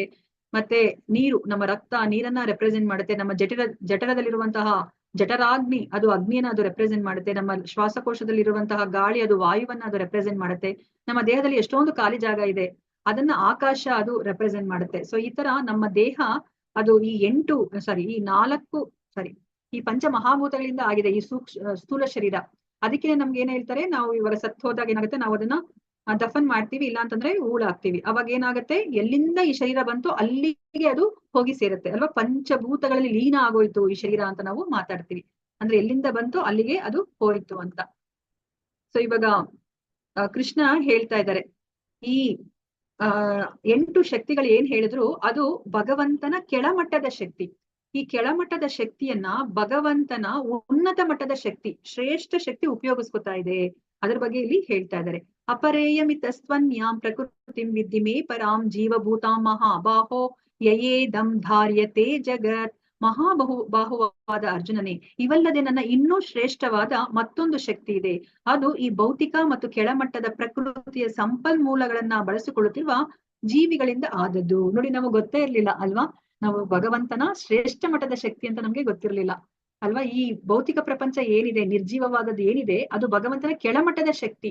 ನಾವೆಲ್ಲ ಜೀವರಾಶಿಗಳು ದೇವತೆಗಳಿಂದ ಇಟ್ಕೊಂಡು ಆ ಇರುವೆ, ಆ ಸೂಕ್ಷ್ಮ ಕ್ರಿಮಿ ಕೀಟಗಳು ಏನಿದೆಯೋ ಅವೆಲ್ಲನೂ ಸಹ ಭಗವಂತನ ಉನ್ನತ ಮಟ್ಟದ ಶಕ್ತಿಯಿಂದ ಬಂದಿದೆ. ಈ ಜೀವಿಗಳು, ಜೀವರಾಶಿಗಳು, 84 ಲಕ್ಷ ಜೀವರಾಶಿಗಳು ಅಂತ ನಾವೇನ್ ಕರಿತೀವೋ ಅದೆಲ್ಲನೂ ಸಹ ಭಗವಂತನ ಕೆಳಮಟ್ಟದ ಶಕ್ತಿಯಿಂದ ಬಂದಿರೋದು. ಈ ಕೆಳಮಟ್ಟದ ಶಕ್ತಿಯನ್ನ ಉನ್ನತ ಮಟ್ಟದ ಜೀವಿಗಳು ಅದನ್ನ ಉಪಯೋಗಿಸ್ಕೊತಾ ಇದ್ದಾರೆ ಅಂತ ಹೇಳ್ಬಿಟ್ಟು ಇಲ್ಲಿ ಕೃಷ್ಣ ಹೇಳ್ತಾ ಇದ್ದಾರೆ. ಏತದ್ಯೋನೀನಿ ಭೂತಾನಿ ಸರ್ವಾಣೀತ್ಯುಪಧಾರಯ ಅಹಂ ಕೃತ್ಸ್ನಸ್ಯ ಜಗತಃ ಪ್ರಭವಃ ಪ್ರಲಯಸ್ತತಾ. ಸೃಷ್ಟಿಯಾದ ಎಲ್ಲಾ ಜೀವಿಗಳಿಗೂ ಈ 2 ಪ್ರಕೃತಿಗಳೇ ಮೂಲ.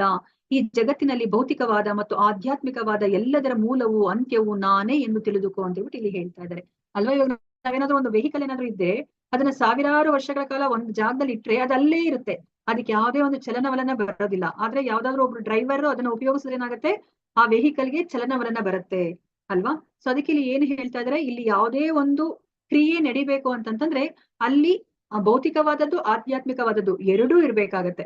ಇಲ್ಲ ಅಂತಂದ್ರೆ ಅಲ್ಲಿ ಯಾವುದೇ ಒಂದು ಕ್ರಿಯೆ ಅನ್ನೋದು ನಡಿಲಿಕ್ಕೆ ಸಾಧ್ಯ ಇಲ್ಲ. ಆದ್ರೆ ಕೃಷ್ಣ ಹೇಳ್ತಾ ಇದಾರೆ, ಈ ಭೌತಿಕವಾದದ್ದು ಆಧ್ಯಾತ್ಮಿಕವಾದದ್ದು ಎರಡಕ್ಕೂ ಮೂಲ ಮತ್ತೆ ಅಂತ್ಯ ನಾನೇ ಅಂತ ತಿಳ್ಕೋ ಅರ್ಜುನ ಅಂತ ಹೇಳ್ಬಿಟ್ಟು ಇಲ್ಲಿ ಕೃಷ್ಣ ಹೇಳ್ತಾ ಇದ್ದಾರೆ.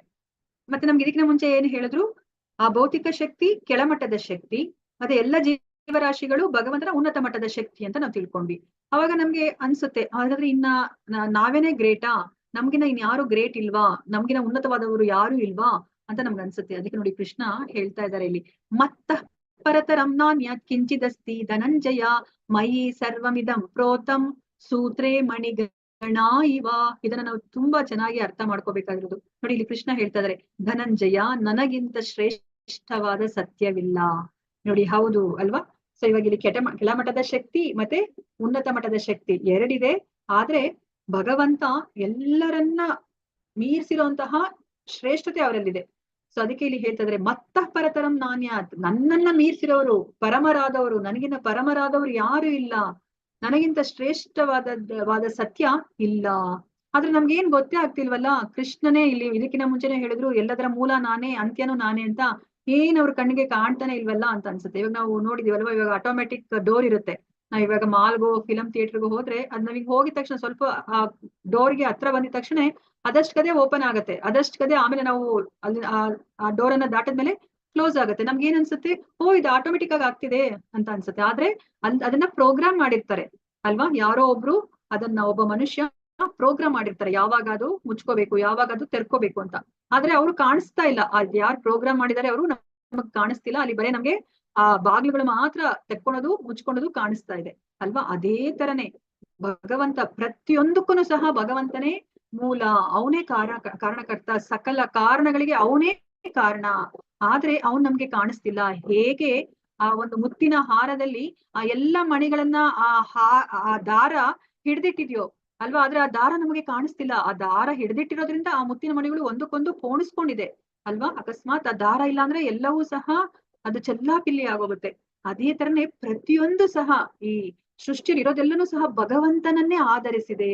ಆದ್ರೆ ಹೇಗೆ ಆ ಮುತ್ತಿನ ಹಾರದಲ್ಲಿ ದಾರ ಕಾಣಿಸೋದಿಲ್ವೋ ಹಾಗೆ ಭಗವಂತನ ಕೈವಾಡ ನಮ್ಗೆ ಗೊತ್ತಾಗೋದಿಲ್ಲ, ಭಗವಂತನ ಇರುವಿಕೆ ನಮ್ಗೆ ಗೊತ್ತಾಗಲ್ಲ. ಆದ್ರೆ ಎಲ್ಲದಕ್ಕೂ ಕಾರಣ, ಸಕಲ ಕಾರಣಗಳಿಗೆ ಕಾರಣ ಕೃಷ್ಣ ಅಂತ ಹೇಳ್ಬಿಟ್ಟು ನಾವಿಲ್ಲಿ ಅರ್ಥ ಮಾಡ್ಕೋಬೇಕು. ನೋಡಿ ಇಲ್ಲಿ ಹೇಳ್ತಾ ಇದ್ದಾರೆ, ನನಗಿಂತ ಶ್ರೇಷ್ಠವಾದ ಸತ್ಯವಿಲ್ಲ, ಮಣಿಗಳನ್ನು ದಾರದಲ್ಲಿ ಪೋಣಿಸಿದ ಹಾಗೆ ಎಲ್ಲವೂ ನನ್ನನ್ನೇ ಅವಲಂಬಿಸಿದೆ ಅಂತ ಹೇಳ್ತಾ ಇದ್ದಾರೆ. ಸೊ ಇವಾಗ ಕೃಷ್ಣನನ್ನ ನಾವು ಯಾವ ರೀತಿಯಲ್ಲೆಲ್ಲ ಕಾಣ್ಬೋದು. ಇವಾಗ ಕೃಷ್ಣ ಹೇಳಿದ್ರಲ್ವಾ, ಶಕ್ತಿ, ಅವರ ಏನು ಪ್ರತ್ಯೇಕಗೊಂಡ ಶಕ್ತಿಗಳನ್ನ ನಾವು ನೋಡಿದ್ವಿ. ಸೊ ಅದೇ ತರ ಇವಾಗ ನಮ್ಗೆ ಇಲ್ಲಿ ಏನೇನ ಕೃಷ್ಣ ಅರ್ಥ ಮಾಡಿಸ್ತಿದ್ದಾರೆ ಅಂತಂದ್ರೆ, ಇವಾಗ ಈ ಜಗತ್ತಲ್ಲಿ ನಾವ್ ಎಷ್ಟೊಂದನ್ನ ನಾವು ನೋಡ್ತೀವಿ ಅಲ್ವಾ, ಅದ್ರಲ್ಲಿ ಏನೋ ಒಂದು ಸ್ಪೆಷಲ್ ಇದೆ ಅಂತ ಅನ್ಸುತ್ತೋ ಅದು ಅದರ ಮೂಲ ಕಾರಣ ಕೃಷ್ಣನೇ ಅಲ್ವಾ. ಇವಾಗ ಒಬ್ರು ಯಾರಾದ್ರೂ ತುಂಬಾ ಚೆನ್ನಾಗಿ ಹಾಡ್ ಹೇಳ್ತಿದ್ದಾರೆ ಅಂತಂತಂದ್ರೆ ಆ ರಾಗ ಅನ್ನೋದು ಏನಿದೆ ಅದು ಕೃಷ್ಣ ಅಲ್ವಾ. ಇವಾಗ ನಾವು ನೀರನ್ನ ಕುಡ್ದಾಗ ಅದ್ರಲ್ಲಿ ರುಚಿ ಇರ್ಲಿಲ್ಲ ಅಂದ್ರೆ ಅದಕ್ಕೆ ನೀರೇ ಅಲ್ಲ ಅಂತ ಅನ್ಸತ್ತೆ ಅಲ್ವಾ. ಸೊ ಅದರ ಮೂಲ ಗುಣ ಏನಿದೆ ಅದು ಕೃಷ್ಣ ಅಂತ ಹೇಳ್ಬಿಟ್ಟು ಇಲ್ಲಿ ಹೇಳ್ತಾ ಇದ್ದಾರೆ. ಅದೇ ತರ ಸೂರ್ಯ ಚಂದ್ರನ ನೋಡಿದ್ರೆ ಅದ್ರಲ್ಲಿರುವಂತಹ ಬೆಳಕು ಶಾಖ ಏನಿದೆಯೋ ಅದು ನಾನು ಅಂತ ಹೇಳ್ತಾ ಇದ್ದಾರೆ. ಇವಾಗ ಆ ಮತ್ತೆ ಬಲಶಾಲಿಗಳಲ್ಲಿರುವಂತಹ ಬಲ ನಾನು ಅಂತ ಹೇಳ್ತಾ ಇದ್ದಾರೆ. ಈ ತರ ಅವರ ಶಕ್ತಿಗಳನ್ನ ಕೃಷ್ಣ ಅವರೇ ಹೇಳ್ತಾ ಇದ್ದಾರೆ. ಇವಾಗ ಅಲ್ಲಿ ಅದಿಲ್ಲ ಅಂತಂದ್ರೆ ಇವಾಗ ಸೂರ್ಯನಲ್ಲಿ ಬೆಳಕು ಅಥವಾ ಶಾಖ ಇಲ್ಲ ಅಂತಂದ್ರೆ ನಮ್ಗೆ ಸೂರ್ಯ ಚಂದ್ರ ಅಂತ ನಾವು ಅದನ್ನ ಪರಿಗಣಿಸೋದೇ ಇಲ್ಲ ಅಲ್ವಾ. ಅವರ ಅಸ್ತಿತ್ವಕ್ಕೆ ಏನು ಬೆಲೆನೇ ಇಲ್ಲ ಅಲ್ವಾ.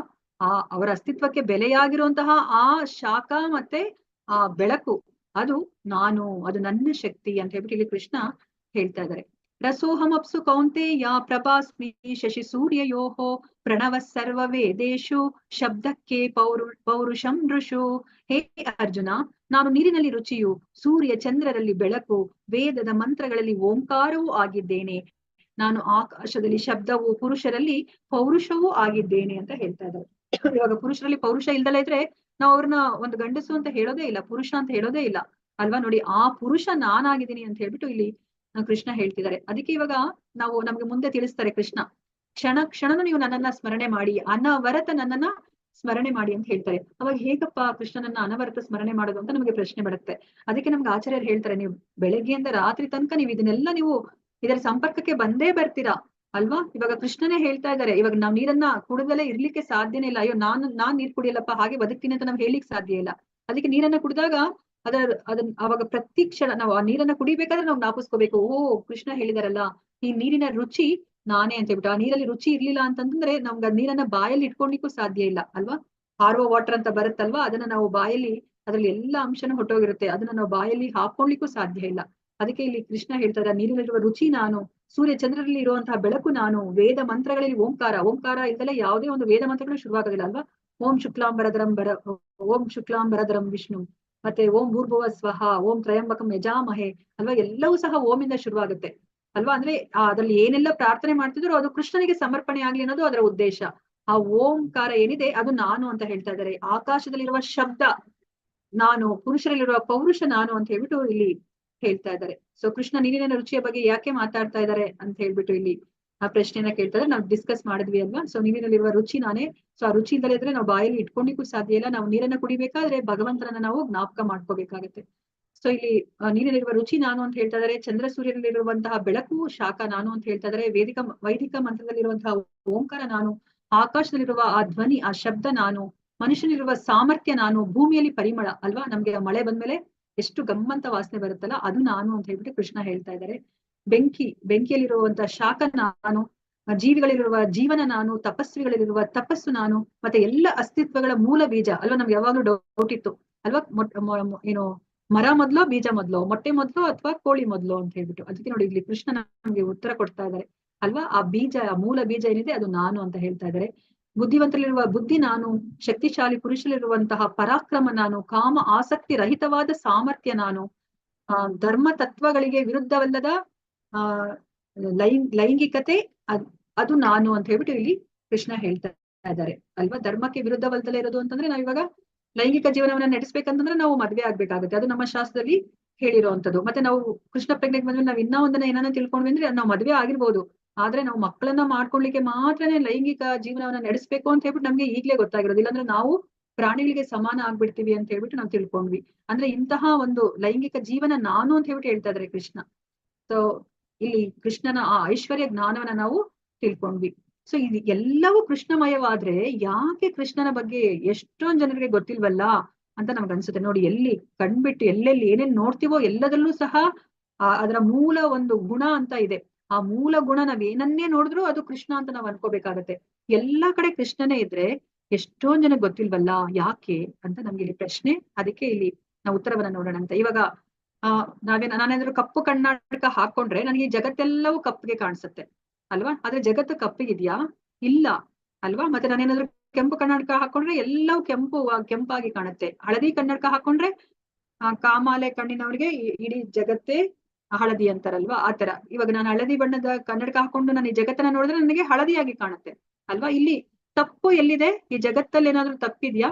ಇಲ್ಲ. ನೋಡುವ ಕಣ್ಣಿನಲ್ಲಿ ನಮ್ಗೆ ಅಲ್ಲಿ ತಪ್ಪಾಗಿದೆ. ನಾವು ಒಂದು ಪರದೆಯನ್ನ ಹಾಕೊಂಡಿದೀವಿ ನಾವು ಕಣ್ಣಿನ ಮುಂದೆ, ಆ ಪರದೆಯನ್ನ ಸರಿಸಿದ್ರೆ ಅಷ್ಟೇ ನಮ್ಗೆ ಆ ನಿಜ ಸ್ಥಿತಿಯ ಅರಿವಾಗುತ್ತೆ ಅಲ್ವಾ. ಸೊ ನಾವು ಸ್ಪಷ್ಟವಾಗಿ ಕಾಣುವಂತಹ ಕನ್ನಡಕ ಹಾಕೋಬೇಕು, ಇಲ್ಲ ಅಂತಂದ್ರೆ ನಾವು ಆ ಪರದೆಯನ್ನ ನಾವು ತೆಗಿಬೇಕು, ನಮ್ಮ ಮುಂದೆ ಇಟ್ಟಿರುವಂತಹ ಪರದೆಯನ್ನ ತೆಗಿಬೇಕಾಗುತ್ತೆ. ಅವಾಗಷ್ಟೇ ಸ್ಪಷ್ಟವಾಗಿ ನಮ್ಗೆ ಎಲ್ಲವೂ ಕಾಣುತ್ತೆ. ಅದಕ್ಕೆ ನೋಡಿ ಇಲ್ಲಿ ಕೃಷ್ಣ ಹೇಳ್ತಾ ಇದಾರೆ, ಯಾಕೆ ಕೃಷ್ಣನ ಬಗ್ಗೆ ಗೊತ್ತಾಗೋದಿಲ್ಲ ಅಂತಂದ್ರೆ ಎಲ್ಲರೂ ಸಹ ಮಾಯೆಗೆ ಒಳಗಾಗಿದ್ದಾರೆ ಅಂತ ಹೇಳ್ಬಿಟ್ಟು ಇಲ್ಲಿ ಕೃಷ್ಣ ಹೇಳ್ತಾ ಇದಾರೆ. ಆ ಮಾಯನು ಸಹ ಬೇರೆ ಯಾವುದೂ ಅಲ್ಲ, ಅದು ನನ್ನ ಶಕ್ತಿಯೇ ಅಂತ ಹೇಳ್ಬಿಟ್ಟು ಹೇಳ್ತಾ ಇದಾರೆ. ನೋಡಿ ಇಲ್ಲಿ ಏನ್ ಹೇಳ್ತಾ ಇದ್ರೆ, ಏ ಚೈವ ಸಾತ್ವಿಕಾ ಭಾವ ರಾಜಸಾಸ್ತಮಸಾಶ್ಚಯೇ ಮತ್ತ ಏವೇತಿ ತಾನ್ ವಿದ್ಧಿ ನತ್ವಹಂ ತೇಷು ತೇ ಮಯಿ. ಇದನ್ನು ತಿಳಿದುಕೋ, ಸಾತ್ವಿಕ ರಾಜಸ ತಾಮಸ ಸ್ಥಿತಿಗಳೆಲ್ಲ ನನ್ನ ಶಕ್ತಿಯಿಂದ ಪ್ರಕಟವಾದವು. ಒಂದು ಅರ್ಥದಲ್ಲಿ ಪ್ರತಿಯೊಂದು ವಸ್ತುವು ನಾನೇ, ಆದರೆ ನಾನು ಸ್ವತಂತ್ರನು. ನಾನು ಐಹಿಕ ಪ್ರಕೃತಿಯ ಗುಣಗಳಿಗೆ ಒಳಪಟ್ಟಿಲ್ಲ, ಬದಲಿಗೆ ಅವು ನನ್ನಲ್ಲಿರುವವು ಅಂತ ಹೇಳ್ತಾ ಇದ್ದಾರೆ. ಇಲ್ಲಿ 3 ಗುಣಗಳ ಬಗ್ಗೆ ಹೇಳ್ತಾ ಇದ್ದಾರೆ.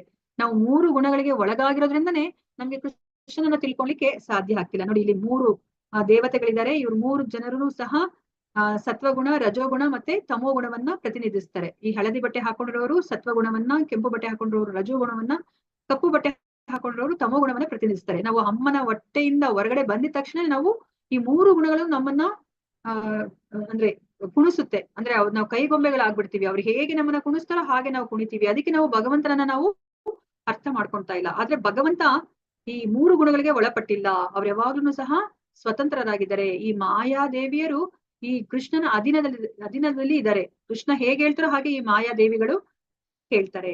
ಸೊ ಅದಕ್ಕೆ ಇಲ್ಲಿ ಕೃಷ್ಣ ಹೇಳ್ತಾ ಇದಾರೆ, ತ್ರಿಭಿರ್ಗುಣಮಯೈರ್ಭಾವೈರೇಭಿಃ ಸರ್ವಮಿದಂ ಜಗತ್ ಮೋಹಿತಂ ನಾಭಿಜಾನಾತಿ ಮಾಮೇಭ್ಯಃ ಪರಮವ್ಯಯಂ. ನೋಡಿ ಇಲ್ಲಿ ಕೃಷ್ಣನೇ ಹೇಳ್ತಾ ಇದಾರೆ, ಸಾತ್ವಿಕ ರಾಜಸ ಮತ್ತು ತಾಮಸವೆನ್ನುವ 3 ಗುಣಗಳಿಂದ ಮೋಹಿತವಾಗಿ ಈ ಸಮಸ್ತ ಜಗತ್ತು ನನ್ನನ್ನು ಅರಿಯದೇ ಇದೆ. ನಾನು ಈ ಗುಣಗಳನ್ನು ಮೀರಿದವನು ಮತ್ತು ಅವ್ಯಯನು ಅಲ್ವಾ. ನಾವು ಇವಾಗ ಧೃತರಾಷ್ಟ್ರನ ನೋಡಿದ್ವಿ ಅಲ್ವಾ, ಅವನು ತಮೋ ಗುಣದಲ್ಲಿದ್ದಾನೆ. ಅದಕ್ಕೇನೆ ಅವನಿಗೆ ತನ್ನ ಮಕ್ಕಳು ಏನ್ ಮಾಡ್ತಾ ಇದಾರೆ, ಎಷ್ಟು ತಪ್ಪನ್ನ ಮಾಡ್ತಾ ಇದಾರೆ, ಮತ್ತೆ ಹೋಗ್ಲಿ ಈಗ ಆ ತಪ್ಪನ್ನ ಸರಿ ಪಡಿಸ್ಕೊಳ್ಲಿಕ್ಕೆ ಹಲವಾರು ಜನರು ಅವ್ರಿಗೆ ಬುದ್ಧಿವಾದ ಹೇಳಿದ್ರು ಸಹ ಕೇಳಿಸ್ಕೊತಾ ಇಲ್ಲ. ಈ ಘನಘೋರವಾದ ಯುದ್ಧಕ್ಕೆ ಇವಾಗ ಧೃತರಾಷ್ಟ್ರ ಮತ್ತೆ ಅವ್ರ ಮಕ್ಕಳೇ ಕಾರಣರಾಗ್ತಾರೆ ಅಲ್ವಾ. ಸೊ ಯಾಕೆ ಈ ತರ ಆಗಿದೆ ಅಂತಂದ್ರೆ ಈ ಅವ್ರ ಗುಣಗಳಿಂದ ಮೋಹಿತರಾಗಿದ್ದಾರೆ. ಅದಕ್ಕೇನೆ ಅವ್ರು ಅರ್ಥ ಮಾಡ್ಕೋತಾ ಇಲ್ಲ. ಸ್ವತಃ ಭಗವಂತನೇ ಬಂದು ಅವ್ರಿಗೆ ಸಂಧಾನ ಮಾಡಿದ್ರು ಸಹ ಅವರು ಸಂಧಾನಕ್ಕೆ ಒಳಗಾಗ್ಲಿಕ್ಕೆ ಅವರು ಸಂಧಾನ ಮಾಡ್ಕೊಳ್ಲಿಕ್ಕೆ ಅವರು ತಯಾರಿಲ್ಲ. ಅದನ್ನೇ ಇಲ್ಲಿ ಹೇಳ್ತಾ ಇದಾರೆ ಕೃಷ್ಣ, 3 ಗುಣಗಳಿಂದ ಮೋಹಿತವಾಗಿ ಈ ಸಮಸ್ತ ಜಗತ್ತು ನನ್ನನ್ನ ಅರಿಯದೇ ಇದೆ ಅಲ್ವಾ. ನಾವ್ ಇವಾಗ ಕನ್ನಡಕ ಹಾಕೊಂಡ್ಬಿಟ್ಟಿದೀವಿ. ನಾವ್ ಯಾವ ಯಾವ ಗುಣಗಳಿದೀವೋ ಅದಕ್ಕೆ ತಕ್ಕನಾದ ಒಂದು ಕಣ್ಣಿಗಳಿಂದ ಬುದ್ಧಿಗಳಿಂದ ನಾವು ಈ ಪ್ರಪಂಚವನ್ನ ನೋಡ್ತಾ ಇದೀವಿ. ಅದಕ್ಕೆ ನಾವ್ ಇದನ್ನ ಸ್ಪಷ್ಟವಾಗಿ ನಾವು ನೋಡ್ತಾ ಇಲ್ಲ. ನಾವ್ ಅನ್ಕೊಂಡಿದೀವಿ ನಮ್ ಕಣ್ ಚೆನ್ನಾಗಿದೆ, ನಾವ್ ಸರಿಯಾಗಿ ನೋಡ್ತಾ ಇದೀವಿ. ಇದನ್ನ ನಾವ್ ಏನ್ ನೋಡ್ತಾ ಇದೀವೋ ಅದು ಸರಿಯಾಗಿದೆ ಅಂತ ನಾವ್ ಅನ್ಕೊಂಡಿದೀವಿ. ಇಲ್ಲ, ನಾವು ಕನ್ನಡಕ ಹಾಕೊಂಡು ನಾವು ನೋಡ್ತಾ ಇದೀವಿ. ಅದಕ್ಕೆ ನಮ್ಗೆ ಎಲ್ಲವೂ ಆ ವಸ್ತು ಸ್ಥಿತಿ ಅಂತ ನಾವ್ ಏನ್ ಹೇಳ್ತೀವೋ ಅದು ಆ ಸತ್ಯವನ್ನ ನಾವು ಅರ್ಥ ಮಾಡ್ಕೊಳ್ಲಿಕ್ಕೆ ಸಾಧ್ಯ ಇಲ್ಲ. ಹಾಗಾದ್ರೆ ಮತ್ ನಾವೇನ್ ಮಾಡ್ಬೇಕು ಅಲ್ವಾ. ಅದಕ್ಕೆ ಇಲ್ಲಿ ಕೃಷ್ಣ ನಮ್ಗೆ ತಿಳಿಸಿ ಕೊಡ್ತಾ ಇದ್ದಾರೆ, ನಾವೇನನ್ನ ಮಾಡ್ಬೇಕು ಅಂತಂದ್ರೆ ಈ ಮಾಯಿಂದ ಹೇಗೆ ಹೊರಗಡೆ ಬರೋದು, ನಾವು ಹಾಕೊಂಡಿರುವಂತಹ ಕನ್ನಡಕವನ್ನ ಆ ಪರದೆಯನ್ನ ಹೇಗೆ ನಾವು ತೆಗೆಯೋದು ಅಂತಂದ್ರೆ ನೋಡಿ ಇಲ್ಲಿ ಕೃಷ್ಣ ತುಂಬಾ ಮುಖ್ಯವಾದ ಶ್ಲೋಕವನ್ನ ಹೇಳ್ತಾ ಇದ್ದಾರೆ. ದೈವಿ ಹೇಷ ಗುಣಮಯಿ ಮಮ ಮಾಯಾ ದುರತ್ಯಯ ಮಾಮೇವ ಯೇ ಪ್ರಪದ್ಯಂತೆ ಮಾಯಾಂ ಏತಾಂ ತರಂತಿತೆ. ಇದನ್ನ ಇನ್ನೊಮ್ಮೆ ಓದ್ತೀನಿ, ಇದನ್ನ ಎಲ್ಲರೂ ಬಾಯ್ಟ್ ಮಾಡ್ಕೊಳ್ಳಿ. 7.14 ಶ್ಲೋಕ. ದೈವಿ ಹೇಷ ಗುಣಮಯಿ ಮಮ ಮಾಯಾ ದುರತ್ಯಯ ಮಾಮೇವ ಯೇ ಪ್ರಪದ್ಯಂತೆ ಮಾಯಾಂ ಏತಾಂ ತರಂತಿತೆ. ಐಹಿಕ ಪ್ರಕೃತಿಯ ತ್ರಿಗುಣಗಳಿಂದ ಆದ ಈ ನನ್ನ ದೈವಿ ಶಕ್ತಿಯನ್ನ ಮೀರುವುದು ಬಹಳ ಕಷ್ಟ. ಆದರೆ ನನಗೆ ಶರಣಾಗತರಾದವರು ಸುಲಭವಾಗಿ ಅದನ್ನು ದಾಟಿ ಹೋಗಬಲ್ಲರು ಅಂತ ಹೇಳ್ತಾರೆ. ನೋಡಿ, ಈ 3 ಗುಣಗಳೇನಿದೆ ಅದನ್ನ ಅದು ಭಗವಂತ ಹೇಳ್ತಾ ಇದ್ರೆ ನನ್ನ ಶಕ್ತಿ, ಅದು ನನ್ನ ದೈವಿ ಶಕ್ತಿ ಅಂತ ಹೇಳ್ತಾ ಇದ್ದಾರೆ. ಅಂದ್ರೆ ಅದು ಮಾಯಾದೇವಿ ಈ 3 ಗುಣಗಳನ್ನ ನಾವು ಮಾಯಾದೇವಿ ಅಂತಾನೆ ಕರಿತೀವಿ. ಅದಕ್ಕೆ ನಾವು ಮಾಯೆಗೆ ಒಳಗಾಗಿದೀವಿ ಅಂತಾನೆ ನಾವು ಪರಿಗಣಿಸಲ್ಪಡೋದು. ಸೊ ಇದನ್ನ ಮೀರೋದು ಬಹಳ ಕಷ್ಟ ಅಂತ ಹೇಳ್ತಾ ಇದ್ದಾರೆ. ಯಾಕಂದ್ರೆ ಈ ಮಾಯೆ ಅನ್ನೋದು ತುಂಬಾ ಶಕ್ತಿಶಾಲಿ. ಅದನ್ನ ನಾವೇ ಏನೇ ಒಂದು ಸ್ವಪ್ರಯತ್ನದಿಂದ ನಾವು ಅದನ್ನ ಮೀರ್ಲಿಕ್ಕೆ ಸಾಧ್ಯ ಇಲ್ಲ. ಅದಕ್ಕೆ ಕೃಷ್ಣ ಏನ್ ಹೇಳ್ತಾರೆ, ನೀವ್ ಬೇರೆ ಏನು ಮಾಡೋದ್ ಬೇಡ, ನನ್ನನ್ನ ಅರ್ಥ ಮಾಡ್ಕೊಳ್ಳಿ, ಅರ್ಥ ಮಾಡ್ಕೊಂಡು ನನಗೆ ಶರಣಾಗಿ. ಅದಕ್ಕೆ ನೋಡಿ ಫಸ್ಟ್ನೇ ಶ್ಲೋಕದಲ್ಲಿ ಏನ್ ಬಂತು, ಕೇಳು ತಚ್ಛೃಣು. ನನ್ ಬಗ್ಗೆ ಕೇಳಿದ್ರೆ ಏನಾಗುತ್ತೆ, ಸೊ ಇವಾಗ ನಿನ್ಗೆ ಜ್ಞಾನ ಬರುತ್ತೆ, ನಾನ್ ಯಾರು ನೀನ್ ಯಾರು ಅಂತ ಜ್ಞಾನ ಬರುತ್ತೆ. ಆಗ ನಿನ್ ಎಲ್ಲಾ ಸಂಶಯಗಳು ನಿವಾರಣೆ ಆಗತ್ತೆ. ನಿವಾರಣೆ ಆದಾಗ ನೀನ್ ಏನ್ ಮಾಡ್ತೀಯಾ, ನನಗೆ ಶರಣ ಆಗ್ತೀಯಾ. ಶರಣಾಗಿ ನೀನು ಕೃಷ್ಣ ಪ್ರಜ್ಞೆಗೆ ಬರ್ತೀಯಾ, ಭಕ್ತಿ ಯೋಗವನ್ನ ಮಾಡ್ತೀಯಾ. ಭಕ್ತಿ ಯೋಗವನ್ನ ಮಾಡಿದಾಗ ನಿನ್ನ ಮನಸ್ಸಲ್ಲಿ ನಾನು ಪ್ರತಿಷ್ಠಾಪನ ಆಗ್ತೀನಿ. ನೀನು ಅನವರತ ನನ್ನನ್ನ ಧ್ಯಾನ ಮಾಡ್ಬೋದು, ನನ್ನ ಮೇಲೆ ನೀನು ಕೇಂದ್ರೀಕರಿಸಬಹುದು ನಿನ್ನ ಮನಸ್ಸನ್ನ ಅಂತ ಹೇಳ್ತಾರೆ ಅಲ್ವಾ. ಅದಕ್ಕೆ ಇಲ್ಲಿ ಹೇಳ್ತಾ ಇದ್ದಾರೆ, ನನಗೆ ಶರಣಾಗತನಾಗು, ನೀನಾಗ ಸುಲಭವಾಗಿ ನನ್ನನ್ನ ದಾಟಬಹುದು, ಅಂದ್ರೆ ಸುಲಭವಾಗಿ ನೀನು ಮಾಯೆಯನ್ನ ದಾಟಬಹುದು ಅಂತ ಹೇಳ್ತಾರೆ. ಅದಕ್ಕೆ ಇಲ್ಲಿ ಏನು ಹೇಳ್ತಾ ಇದಾರೆ, ನಾವಿವಾಗ ಈ ಭೌತಿಕ ಪ್ರಪಂಚದಲ್ಲಿ ಇದೀವಲ್ಲ, ಇದನ್ನ ಸಾಗರಕ್ಕೆ ಹೋಲಿಸ್ತಾ ಇದ್ದಾರೆ. ಇದನ್ನ ಭವ ಸಾಗರ ಅಂತ ಕರೀತಾರೆ. ಯಾರೇ ಎಂತ ಈಜುಗಾರನಾದ್ರೂ ಆ ಸಾಗರವನ್ನ ದಾಟಿ ಒಂದು ದಡದಿಂದ ಇನ್ನೊಂದು ದಡಕ್ಕೆ ಹೋಗ್ಲಿಕ್ಕೆ ಸಾಧ್ಯನಾ? ಇಲ್ಲ, ಅವನು ಮುಳುಗೋಗ್ತಾನೆ, ಸುಸ್ತಾಗ್ತಾನೆ. ಅವನು ಎಷ್ಟೇ ಒಲಿಂಪಿಕ್ ಮೆಡಲ್ ಅನ್ನ ಗಳಿಸಿದ್ರು ಸಹ ಅವನು ಸುಸ್ತಾಗ್ತಾನೆ. ಅದಕ್ಕೆ ಮತ್ತೆ ಏನ್ ಮಾರ್ಗ ಇದೆ? ಯಾವ್ದಾದ್ರು ಒಂದು ಬೋಟ್ ಬರ್ಬೇಕು. ಬೋಟ್ ಬಂದು ಅವನನ್ನ ನೀರಿನಿಂದ ಎತ್ತಿ ಬೋಟ್ ಅಲ್ಲಿ ಕೂಡಿಸ್ಕೊಂಡು ಅವರು ಇನ್ನೊಂದು ದಡಕ್ಕೆ ಬಿಡ್ಬೇಕಾಗತ್ತೆ ಅಲ್ವಾ? ಅದಕ್ಕೆ ನಮ್ಮನ್ನ ಈ ಭವಸಾಗರದಿಂದ ಪಾರ್ ಮಾಡ್ಲಿಕ್ಕೆ ಯಾರಿಗ್ ಸಾಧ್ಯ? ಎಲ್ಲರೂ ಸಹ ಬಂಧಿತರಾಗಿದ್ದೀವಿ. ಅಲ್ಲಿ ಬ್ರಹ್ಮನಿಂದ ಇಟ್ಕೊಂಡು ಆ ಕ್ಷುದ್ರ ಜಂತು ತನಕ ಎಲ್ಲರೂ ಸಹ ಈ ಮೂರು ಗುಣಗಳಿಗೆ ಬಂಧಿತರಾಗಿದ್ದಾರೆ. ಯಾರು ಬಂಧನಕ್ಕೆ ಒಳಗಾಗ್ದಲೇ ಇರೋರು ಯಾರು ಇಲ್ಲ. ಯಾರಾದ್ರೂ ಇದಾರೆ ಅಂತಂದ್ರೆ ಯಾರು ಇಲ್ಲ.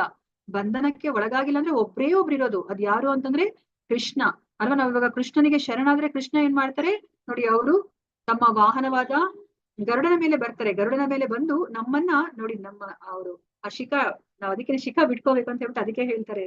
ಸೊ ಆ ಶಿಖವನ್ನ ಇಟ್ಕೊಂಡು ನಮ್ಮನ್ನ ಆ ಭವಸಾಗರದಿಂದ ಎತ್ತಿ ಅವರು ನಮ್ಮನ್ನ ಆ ಗರುಡನ ಮೇಲೆ ಕೂಡಿಸ್ಕೊಂಡು ಅವ್ರು ತಮ್ಮ ಲೋಕಕ್ಕೆ ಕರ್ಕೊಂಡು ಹೋಗ್ತಾರೆ. ಅಂದ್ರೆ ಕೃಷ್ಣನಿಗೆ ಮಾತ್ರನೇ ಸಾಧ್ಯ ಈ ಭವಸಾಗರದಿಂದ ನಮ್ಮನ್ನ ಪಾರು ಮಾಡ್ಲಿಕ್ಕೆ. ಅದಕ್ಕೆ ನಾವೇನ್ ಮಾಡೋದಿದೆ? ನಾವೇನಾದ್ರೂ ಅಷ್ಟಾಂಗ ಯೋಗ ಮಾಡ್ಬೇಕಾ ಅಥವಾ ಇನ್ನೇನಾದ್ರೂ ಮಾಡ್ಬೇಕಾ? ಬೇರೆ ಏನನ್ನೂ ಮಾಡೋದಿಲ್ಲ. ನಾವು ಭಕ್ತಿ ಮಾಡ್ಬೇಕು, ಕೃಷ್ಣನಿಗೆ ಶರಣಾಗ್ಬೇಕು. ನಿನ್ನನ್ನ ಬಿಟ್ರೆ ನನಗೆ ಏನೂ ಗತಿ ಇಲ್ಲ ಅಂತ ಹೇಳ್ಬಿಟ್ಟು ನಾವು ಭಗವಂತನಿಗೆ ಶರಣಾಗ್ಬೇಕಾಗುತ್ತೆ. ಕಾಯ ವಾಚ ಮನಸ್ಸ ನಾವು ಭಗವಂತನಿಗೆ ಶರಣಾಗ್ಬೇಕು. ಶರಣಾಗತಿ ಅಂತಂದ್ರೆ 6 ಅದರಲ್ಲಿ ಅಂಶಗಳಿದೆ. ಸೊ ಏನು ಕೃಷ್ಣನಿಗೆ ಅನುಕೂಲವಾಗಿರೋದನ್ನ ನಾವು ಮಾಡ್ಬೇಕು. ಅನುಕೂಲೇನ ಸಂಕಲ್ಪ, ಕೃಷ್ಣನ ಭಕ್ತಿಗೆ ಅನುಕೂಲವಾದಂತಹ ಕೆಲಸಗಳನ್ನ ನಾವು ಮಾಡ್ಬೇಕು. ಪ್ರತಿಕೂಲ್ಯ ವರ್ಜನಂ, ಆ ಕೃಷ್ಣನ ಭಕ್ತಿಗೆ ಪ್ರತಿಕೂಲವಾದದನ್ನ ನಾವು ಬಿಟ್ಬಿಡ್ಬೇಕು. ಮತ್ತೆ ಕೃಷ್ಣನನ್ನ ಬಿಟ್ರೆ ನಮ್ಗೆ ಬೇರೆ ಇನ್ಯಾರೂ ಗತಿ ಇಲ್ಲ ಅಂತ ಹೇಳ್ಬಿಟ್ಟು ನಾವು ಕೃಷ್ಣನ ಮೇಲೆ ಪರಿಪೂರ್ಣವಾದ ನಂಬಿಕೆನ ನಾವು ಇಟ್ಕೋಬೇಕು. ಎಂತದೇ ಅವಶ್ಯ ರಕ್ಷಿವೆ ಕೃಷ್ಣ, ನಮ್ಗೆ ಏನೇ ಕಷ್ಟ ಬಂದ್ರು ಕೃಷ್ಣ ರಕ್ಷಣೆ ಮಾಡ್ತಾನೆ ಅಂತ ಹೇಳ್ಬಿಟ್ಟು ಕೃಷ್ಣನ ಮೇಲೆ ನಮ್ಗೆ ಅಷ್ಟು ನಂಬಿಕೆ ಇರ್ಬೇಕು. ಅದಾದ್ಮೇಲೆ ನಾವು ಏನು ಕೃಷ್ಣನೇ ಎಲ್ಲವನ್ನ ಪರಿಪಾಲಿಸ್ತಾ ಇರೋದು, ಅವನೇ ನಿಯಮಾಕರ ಅಂತ ಹೇಳ್ಬಿಟ್ಟು ನಾವು ಅರ್ಥ ಮಾಡ್ಕೋಬೇಕು. ಮತ್ತೆ ನಾವು ವಿನಮ್ರರಾಗಿ ಇರ್ಬೇಕಾಗತ್ತೆ. ಆತ್ಮ ನಿಕ್ಷೇಪ ಕಾರುಣ್ಯ ಅಂದ್ರೆ ನಮ್ದೆಲ್ಲ ಸಕಲವನ್ನ ನಾವು ಭಗವಂತನಿಗೆ ನಾವು ಅರ್ಪಿಸ್ಬೇಕಾಗತ್ತೆ. ವಿನಯಪೂರ್ವಕವಾಗಿ ಇರ್ಬೇಕಾಗತ್ತೆ. ಷಡ್ವಿಧ ಶರಣಾಗತಿ, ಈ 6 ಷಡ್ವಿಧ ಶರಣಾಗತಿಯ ಲಕ್ಷಣಗಳು ಅಂತ ಹೇಳ್ಬಿಟ್ಟು ನಮ್ಗೆ 18ನೇ ಅಧ್ಯಾಯದಲ್ಲಿ ನಾವು ತಿಳ್ಕೊತೀವಿ. ಸೊ ಇವಾಗ ಇಲ್ಲಿ ನಾವೇನನ್ನ ತಿಳ್ಕೊಬೇಕು? ನಾವು ಭಗವಂತನಿಗೆ ಶರಣಾದ್ರೆ ಏನಾಗತ್ತೆ ಅಂದ್ರೆ, ಇವಾಗ ಸಮುದ್ರ ಎಷ್ಟು ವಿಶಾಲವಾಗಿದೆ, ಅಂತಹ ವಿಶಾಲವಾದ ಸಮುದ್ರ ಎಷ್ಟು ಚಿಕ್ಕದಾಗ್ಬಿಡುತ್ತೆ ಅಂತಂದ್ರೆ, ಆ ಕರುವಿನ ಹೆಜ್ಜೆ ಗುರುತಲ್ಲಿ ನೀರು ನಿಂತ್ರೆ ಎಷ್ಟು ಚಿಕ್ಕದಾಗುತ್ತೋ ಅಷ್ಟು ಚಿಕ್ಕದಾಗತ್ತೆ. ನಮ್ಗೆ ಆ ಕರುವಿನ ಹೆಜ್ಜೆ ಗುರುತಲ್ಲಿ ನಿಂತಿರುವಂತಹ ನೀರನ್ನ ದಾಟ್ಲಿಕ್ಕೆ ಏನು ಕಷ್ಟನ ನಮ್ಗೆ? ಇಲ್ಲ ಅಲ್ವಾ? ನೋಡಿ, ಭಗವಂತನಿಗೆ ಶರಣಾದ್ರೆ ಸಾಗರ ಇಷ್ಟು ಚಿಕ್ಕದಾಗಿ ಅದು ಮಾರ್ಪಡುತ್ತೆ. ಅದಕ್ಕೋಸ್ಕರ ನಾವು ಭಗವಂತನಿಗೆ ಶರಣಾಗ್ಬೇಕು. ಸೊ ನಮಗೆ ಅದನ್ನ ಇನ್ನ ಯಾವ ತರ ಅರ್ಥ ಮಾಡ್ಕೋಬೇಕು, ಪ್ರಭುಪಾದರು ಹೇಗೆ ಅರ್ಥ ಮಾಡಿಸ್ತಾರೆ ಅಂತಂದ್ರೆ, ಇವಾಗ ಒಂದು ಕೋಣೆಯಲ್ಲಿ ಇಬ್ರನ್ನ ಕಟ್ಟಾಕಿರ್ತಾರೆ. ಸೊ ಇಬ್ರನ್ನ ಕಟ್ಟಾಕ್ದಾಗ ಒಬ್ರಿಗೊಬ್ರು ಸಹಾಯ ಮಾಡ್ಕೊಂಡು ಬಿಡಿಸ್ಕೊಳ್ಲಿಕ್ಕೆ ಆಗೋದಿಲ್ಲ. ಯಾಕಂದ್ರೆ ಇಬ್ರು ಬಂಧನಕ್ಕೆ ಒಳಗಾಗಿದ್ದಾರೆ.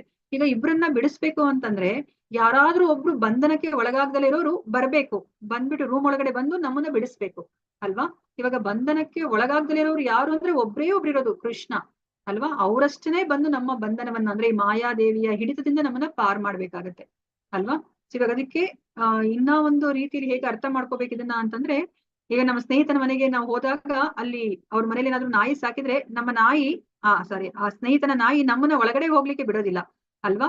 ಸೊ ಇವಾಗ ಅದೇ ಸ್ನೇಹಿತ ಏನಾದ್ರು ಹೊರಗಡೆ ಬಂದ್ಬಿಟ್ಟು ಮನೆಯಿಂದ ಹೊರಗಡೆ ಬಂದು ನಾಯಿಗೆ ಇಲ್ಲ ಬಿಟ್ಬಿಡು, ಅದು ಅವನು ನನ್ನ ಸ್ನೇಹಿತ ಅಂದ್ರೆ ಅವಾಗ ಏನಾಗುತ್ತೆ, ನಾವು ಒಳಗಡೆ ಆರಾಮಾಗಿ ಹೋಗ್ಬಿಡ್ಬೋದು. ಅಂದ್ರೆ ನಾವ್ ಇವಾಗ ನಾವು ಆ ಮನೆಯ ಓನರ್ ಅಂದ್ರೆ ಆ ನಾಯಿಯ ಒಡೆಯನನ್ನ ನಾವ್ ಇವಾಗ ಓನರ್ ಮಾಡ್ಕೊಂಡಾಗ ನಾಯಿ ನಮ್ಗೇನು ತೊಂದರೆ ಮಾಡ್ತಿಲ್ಲ ಅಲ್ವಾ? ಅದೇ ತರ ನಾವ್ ಇವಾಗ ಮಾಯಾದೇವಿಯ ಹಿಡಿತದಿಂದ ನಾವು ತಪ್ಪಿಸ್ಕೋಬೇಕಂತಂದ್ರೆ ಕೃಷ್ಣನಿಗೆ ನಾವು ಶರಣಾಗ್ಬೇಕು. ಇದು ನಾವು ತುಂಬಾ ಸ್ಪಷ್ಟವಾಗಿ ನಾವು ಅರ್ಥ ಮಾಡ್ಕೋಬೇಕಾಗಿರೋದು. ಇವಾಗ ಇಷ್ಟೆಲ್ಲ ಇದ್ರೂ ಸಹ ಎಷ್ಟೊಂದ್ ಜನ ಕೃಷ್ಣನಿಗೆ ಶರಣಾಗೋದಿಲ್ಲ. ಯಾರ್ಯಾರು ಶರಣಾಗೋದಿಲ್ಲ ಕೃಷ್ಣನಿಗೆ ಅಂತ ಹೇಳ್ಬಿಟ್ಟು ಇಲ್ಲಿ ಹೇಳ್ತಾ ಇದ್ದಾರೆ. ನಮಾಂ ದುಷ್ಕೃತಿ ನೋ ಮೂಢಾಹ ಪ್ರಪದ್ಯಂತೆ ನರಾಧಮಾಹ ಮಾಯಯಾಪಹೃತ ಅಜ್ಞಾನ ಆಸುರಂ ಭಾವಮಾಶ್ರಿತಾಹ. ಅತ್ಯಂತ ಮೂರ್ಖರು, ನರಾಧಮರು, ಮಾಯೆಯಿಂದ ಜ್ಞಾನ ನಷ್ಟವಾದವರು, ಆಸುರಿ ಸ್ವಭಾವದವರು, ಈ ಬಗೆಯ ದುಷ್ಟರು ನನಗೆ ಶರಣಾಗುವುದಿಲ್ಲ ಅಂತ ಹೇಳ್ತಾರೆ. ನೋಡಿ, ಯಾರು ಶರಣಾಗೋದಿಲ್ವೋ ಅವ್ರನ್ನ ಕೃಷ್ಣ ದುಷ್ಟರು ಅಂತ ಕರೀತಾ ಇದ್ದಾರೆ. ಯಾರ್ಯಾರು ಅಂತಂದ್ರೆ ಅತ್ಯಂತ ಮೂರ್ಖರು. ಸೊ ಮೂರ್ಖರು ಅಂತಂದ್ರೆ ಯಾರು ಅಂತಂದ್ರೆ ಕತ್ತೆಗಳ ತರ ದುಡಿತಾರೆ. ಭಗವಂತ ಹೇಳ್ತಾರೆ ಅಲ್ವಾ, ಹುಟ್ಟಿಸಿರೋ ದೇವ್ರು ನಮ್ಗೆ ಹುಲ್ಲು ಮೇಯಿಸ್ತಲೇ ಇರೋದಿಲ್ಲ ಅಂತ ಹೇಳ್ತಾರೆ ಅಲ್ವಾ? ಯಾಕಂದ್ರೆ ನಮ್ಮನ್ನು ಹುಟ್ಟಿಸಿದ ತಕ್ಷಣ ನಮ್ಗೆ ನಮ್ಮ ಅಕೌಂಟ್ ಅಲ್ಲಿ ಬರ್ದ್ಬಿಟ್ಟಿರ್ತಾರೆ, ಇದು ಇಷ್ಟು ಆಹಾರ ಇವ್ರಿಗೆ ಅಂತ ಹೇಳ್ಬಿಟ್ಟು. ಅದಕ್ಕೋಸ್ಕರ ನಾವು 24 ಗಂಟೆಗಳ ಕಾಲ ದುಡಿಯೋಂಗಿಲ್ಲ ಅಲ್ವಾ? ನಾವ್ ಎಷ್ಟು ಬೇಕೋ ನಮ್ಮ ಆತ್ಮವನ್ನ ಈ ದೇಹದೊಳಗಡೆ ನಾವು ಪೋಷಣೆ ಮಾಡ್ಲಿಕ್ಕೆ ಎಷ್ಟು ಬೇಕೋ ಅಷ್ಟನ್ನ ಮಾತ್ರ ನಾವು ದುಡಿಬೇಕಾಗತ್ತೆ. ಅನ್ನೆಸೆಸರಿ ಆಗಿ ನಾವು ದುಡಿಬಾರ್ದು. ದುಡಿದ್ರೆ ಅದನ್ನ ನಮ್ಮನ್ನ ಕತ್ತೆಗಳಿಗೆ ಹೋಲಿಸ್ತಾರೆ ಪ್ರಭುಪಾದರು. ಯಾಕೆ ಅಂತಂದ್ರೆ ನೋಡಿ, ಕತ್ತೆ ತಿನ್ನೋದು ಹುಲ್ಲು, ಸ್ವಲ್ಪ ಒಂದು ಇಡೀ ಹುಲ್ಲು, ಆ ಹುಲ್ಲು ಎಲ್ಲ ಕಡೆ ಇದೆ. ಅದನ್ನ ತಿನ್ಲಿಕ್ಕೆ ಅದು ಅಷ್ಟು ಕತ್ತೆ ತರ ದುಡಿಯೋದು ಅಂತ ನಾವು ಅದಕ್ಕೆ ಹೇಳ್ತೀವಲ್ಲ, ಅಷ್ಟೊಂದು ದುಡಿಯೋದು ಬೇಕಾಗಿಲ್ಲ ಅಲ್ವಾ. ಅಲ್ಲಿ ಇಲ್ಲಿ ಒಂದ್ ಸ್ವಲ್ಪ ಓಡಾಡಿದ್ರೇನೆ ಅದಕ್ಕೆ ಹೊಟ್ಟೆ ತುಂಬಿಸ್ಕೋಬಹುದು. ಇವಾಗ ನಮ್ಗೂನು ಹಾಗೇನೆ, ಇವಾಗ ನಮ್ಮ ಅಕೌಂಟ್ ಅಲ್ಲಿ ಏನಿದೆ, ನಮ್ಮ ಋಣದಲ್ಲಿ ಏನಿದೆ ಅದನ್ನ ನಮ್ಗೆ ಸಿಕ್ಕೇ ಸಿಗುತ್ತೆ. ಇವಾಗ ಆನೆಗಳಿಗೆ ಟನ್ಗಟ್ಲೆ ಆಹಾರ ಬೇಕು. ಅವ್ರು ಯಾರಾದ್ರೂ ಹೋಗಿ ದುಡಿತಾರಾ? ಅವ್ರು ಯಾವ್ದಾದ್ರು ಒಂದು ವೃತ್ತಿಯನ್ನ ಮಾಡಿ ಹಣವನ್ನ ಗಳಿಸ್ಕೊಂಡು ಅವ್ರು ಹೊಟ್ಟೆ ತುಂಬಿಸ್ಕೊತಾದ್ರ? ಇಲ್ಲ. ಭಗವಂತ ಪ್ರತಿಯೊಬ್ಬರಿಗೂ ಸಹ ಆಹಾರವನ್ನ ಒದಗಿಸಿದ್ದಾರೆ. ಈ ಆಹಾರ, ಊಟ, ತಿಂಡಿ, ಬಟ್ಟೆಗೋಸ್ಕರನೇ ನಾವು 24 ಗಂಟೆಗಳನ್ನ ವ್ಯಯಿಸಿದ್ರೆ ನಮ್ಮನ್ನ ಮೂರ್ಖರು ಅಂತ ಕರೀತಾರೆ. ಸೊ ಈ ಮೂರ್ಖರಾದವರು ಬನ್ನಿ ಭಗವದ್ಗೀತೆ ಕ್ಲಾಸ್ ಇದೆ ಅಂತಂದ್ರೆ, ಅಯ್ಯೋ ಇಲ್ಲಪ್ಪ ನನ್ಗೆ ತುಂಬಾ ನಂಗೆ ಫುಲ್ ಬಿಸಿ ಇದೀನಿ, ನಾನು ಬರ್ಲಿಕ್ಕೆ ಆಗೋದಿಲ್ಲ ಅಂತ ಹೇಳ್ತಾರೆ. ಸೊ ಅಂತವ್ರನ್ನ ಕೃಷ್ಣ ಮೂರ್ಖರು ಅಂತ ಹೇಳ್ಬಿಟ್ಟು ಕರೀತಾ ಇದ್ದಾರೆ. ಮತ್ತೆ ಇಲ್ಲಿ ನರಾಧಮರು. ಸೊ ನರಾಧಮರು ಯಾರು ಅಂತಂತಂದ್ರೆ, ಅವರು ವಿದ್ಯಾವಂತರಾಗಿರ್ತಾರೆ, ಆದ್ರೆ ಈ ಭಕ್ತಿ ಮಾರ್ಗಕ್ಕೆ ಬನ್ನಿ ಅಂತಂತಂದ್ರೆ ಅವ್ರು ಬರೋದಿಲ್ಲ. ಸೊ ಅಂತವ್ರನ್ನ ನರಾಧಮರು ಅಂತ ಕರೀತಾರೆ. ಇಲ್ಲಿ ನಮ್ಗೆ ಜಗಾಯ್ ಮದ್ದಾಯಿ ಅವ್ರನ್ನ ಉದಾಹರಣೆಯಾಗಿ ಕೊಡ್ತಾರೆ. ಸೊ ಜಗಾಯ್ ಮದ್ದಾಯಿ ಯಾರು ಅಂತಂತಂದ್ರೆ, ಅವರು ಚೈತನ್ಯ ಮಹಾಪ್ರಭುಗಳ ಸಮಯದಲ್ಲಿ ಇದ್ದವರು. ಅವರು ಬ್ರಾಹ್ಮಣ ಕುಲದಲ್ಲೇ ಹುಟ್ಟಿರ್ತಾರೆ, ಆದ್ರೆ ಅವ್ರೆಲ್ಲ ಕೆಟ್ಟ ವ್ಯಸನಕ್ಕೆ ಅವರು ಒಳಗಾಗ್ತಾರೆ. ಸೊ ಇವಾಗ ಅಲ್ಲಿ ಚೈತನ್ಯ ಮಹಾಪ್ರಭುಗಳು ಏನ್ ಹೇಳ್ತಾರೆ ನಿತ್ಯಾನಂದ ಪ್ರಭುಗಳಿಗೆ ಅಂತಂದ್ರೆ, ನೀವು ಪ್ರತಿಯೊಬ್ಬರು ಮನೆಗೆ ಹೋಗಿ ಎಲ್ಲರನ್ನು ಕೃಷ್ಣ ಪ್ರಜ್ಞೆಗೆ ಕರ್ಕೊಂಡ್ ಬನ್ನಿ ಅಂತ.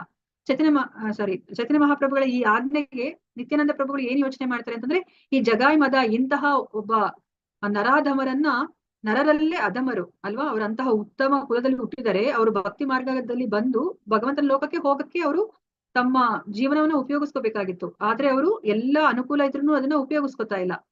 ಅದಕ್ಕೆ ಅವರು ನರಾಧಮರು ಅಂತ ಕರೀತಾರೆ. ಸೊ ಇಂಥವ್ರನ್ನ ನಾನು ಭಕ್ತಿ ಮಾರ್ಗಕ್ಕೆ ತಂದ್ರೆ ಬೇರೆಯವರು ಸಹ ಇವರನ್ನ ನೋಡ್ಕೊಂಡು ಅನುಸರಿಸ್ತಾರೆ ಅಂತ ಹೇಳ್ಬಿಟ್ಟು ಜಗಾಯ್ ಮದಾಯ್ ಅವರಿಗೆ ಹರಿನಾಮವನ್ನ ಹೇಳ್ಕೊಳ್ಳಿ, ಹರೇ ಕೃಷ್ಣ ಮಹಾಮಂತ್ರವನ್ನ ಹೇಳ್ಕೊಳ್ಳಿ ಅಂತಂದ್ರೆ ಅವ್ರಿಗೆ ತುಂಬಾ ಕೋಪ ಬರುತ್ತೆ.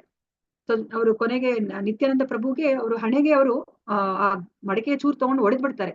ಆಗ ಅವರ ಹಣೆಯಿಂದ ರಕ್ತ ಬರುತ್ತೆ. ಈ ವಿಷಯವನ್ನ ಕೇಳಿದಾಗ ಆ ಚೈತನ್ಯ ಮಹಾಪ್ರಭುಗಳು ಓಡೋಡಿ ಬರ್ತಾರೆ.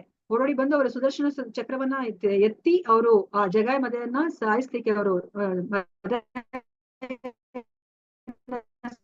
ಜಗಾಯನ್ನ ಸಾಯಿಸ್ಲಿಕ್ಕೆ ಹೋಗ್ತಾರೆ.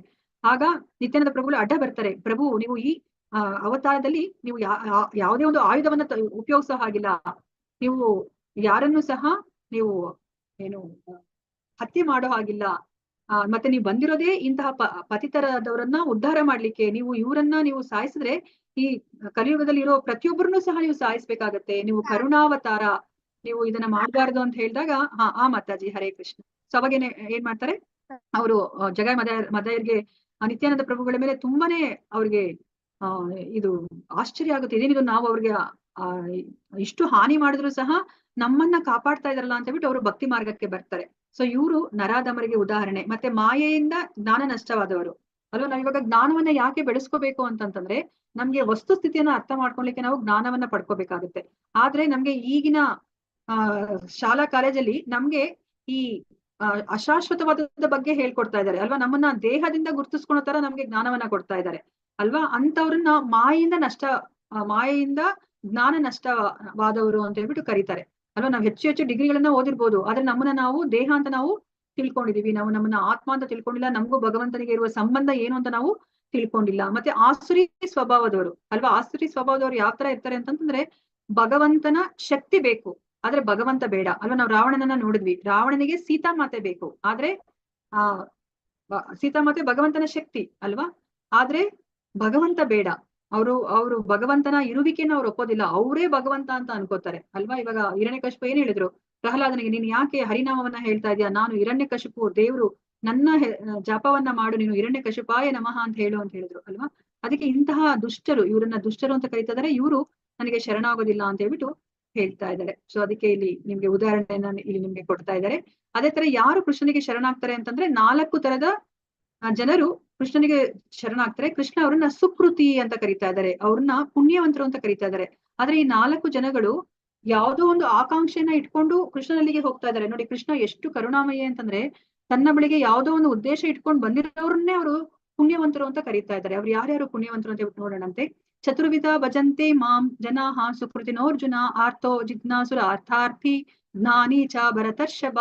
ಆರ್ಥೋ ಜಿಜ್ಞಾಸುರ ಅರ್ಥಾರ್ಥಿ ಜ್ಞಾನಿ, ಈ 4 ಜನರನ್ನ ಕೃಷ್ಣ ಇಲ್ಲಿ ಪುಣ್ಯವಂತರು ಅಂತ ಕರೀತಾ ಇದ್ದಾರೆ. ಭರತ ವಂಶಜರಲ್ಲಿ ಶ್ರೇಷ್ಠನಾದ ಅರ್ಜುನನೇ, 4 ವಿಧಗಳ ಪುಣ್ಯವಂತರು ನನಗೆ ಭಕ್ತಿ ಸೇವೆಯನ್ನ ಮಾಡಲು ಪ್ರಾರಂಭಿಸುತ್ತಾರೆ. ಯಾರ್ಯಾರು ಅಂತಂದ್ರೆ ದುಃಖಿಗಳು, ಯಾರು ತುಂಬಾ ಕಷ್ಟದಲ್ಲಿ ಇರ್ತಾರೋ ಅವರು, ಜಿಜ್ಞಾಸುಗಳು, ಅಂದ್ರೆ ಅವ್ರಿಗೆ ಕುತೂಹಲ ಇರುತ್ತೆ, ಇದೇನಿದು ಕೃಷ್ಣನಿಗೆ ಇಷ್ಟೊಂದು ಹಾಲನ್ನ ಸುರಿತಾರೆ, ಎಲ್ಲರೂ ದೇವಸ್ಥಾನಕ್ಕೆ ಹೋಗ್ತಾರೆ, ಇಷ್ಟೊತ್ತು ಅವ್ರು ಕುತ್ಕೊಂಡು ಅಲ್ಲಿ ಭಕ್ತಿನ ಮಾಡ್ತಾರೆ, ಯಾಕೆ ಅಂತ ಹೇಳ್ಬಿಟ್ಟು ಅವ್ರು ಕುತೂಹಲದಿಂದ ಅವ್ರು ಇರ್ತಾರೆ. ಅವರು ಭಗವಂತನ ಬಳಿಗೆ ಹೋಗ್ತಾರೆ, ಶರಣಾಗ್ತಾರೆ. ಐಶ್ವರ್ಯವನ್ನ ಬಯಸುವವರು, ಹಣ ಏನಾದ್ರು ಬೇಕು ಅಂತಂದ್ರೆ ಅವ್ರನ್ನು ಸಹ ಭಗವಂತನಲ್ಲಿ ಹೋಗಿ ಶರಣಾಗ್ತಾರೆ. ಮತ್ತೆ ಪರಾತ್ಪರ ಜ್ಞಾನದ ಅನ್ವೇಷಣೆ ಮಾಡುವವರು ಅಂದ್ರೆ ಜ್ಞಾನಿಗಳು ಅಲ್ವಾ. ಈ ಭೌತಿಕ ಪ್ರಪಂಚದಲ್ಲಿ ದುಃಖ ಅಂತ ಗೊತ್ತಾಗುತ್ತೆ, ನಾವ್ ಯಾಕೆ ಇಲ್ಲಿ ಹುಟ್ಟಿದೀವಿ, ನಮ್ಮ ಇರುವಿಕೆಯ ಅರ್ಥ ಏನು, ನಮ್ಮ ಅಸ್ತಿತ್ವದ ಅರ್ಥ ಏನು ಅಂತ ತಿಳ್ಕೊಳ್ಲಿಕ್ಕೆ ಅವರು ಭಗವಂತನ ಬಳಿಗೆ ಹೋಗ್ತಾರೆ. ಸೊ ಇಲ್ಲಿ ಪ್ರತಿಯೊಂದು ಸುಕೃತಿಗೆ ಉದಾಹರಣೆಯನ್ನ ಕೊಡಿ ಅಂತ ಹೇಳ್ತಿದ್ದಾರೆ.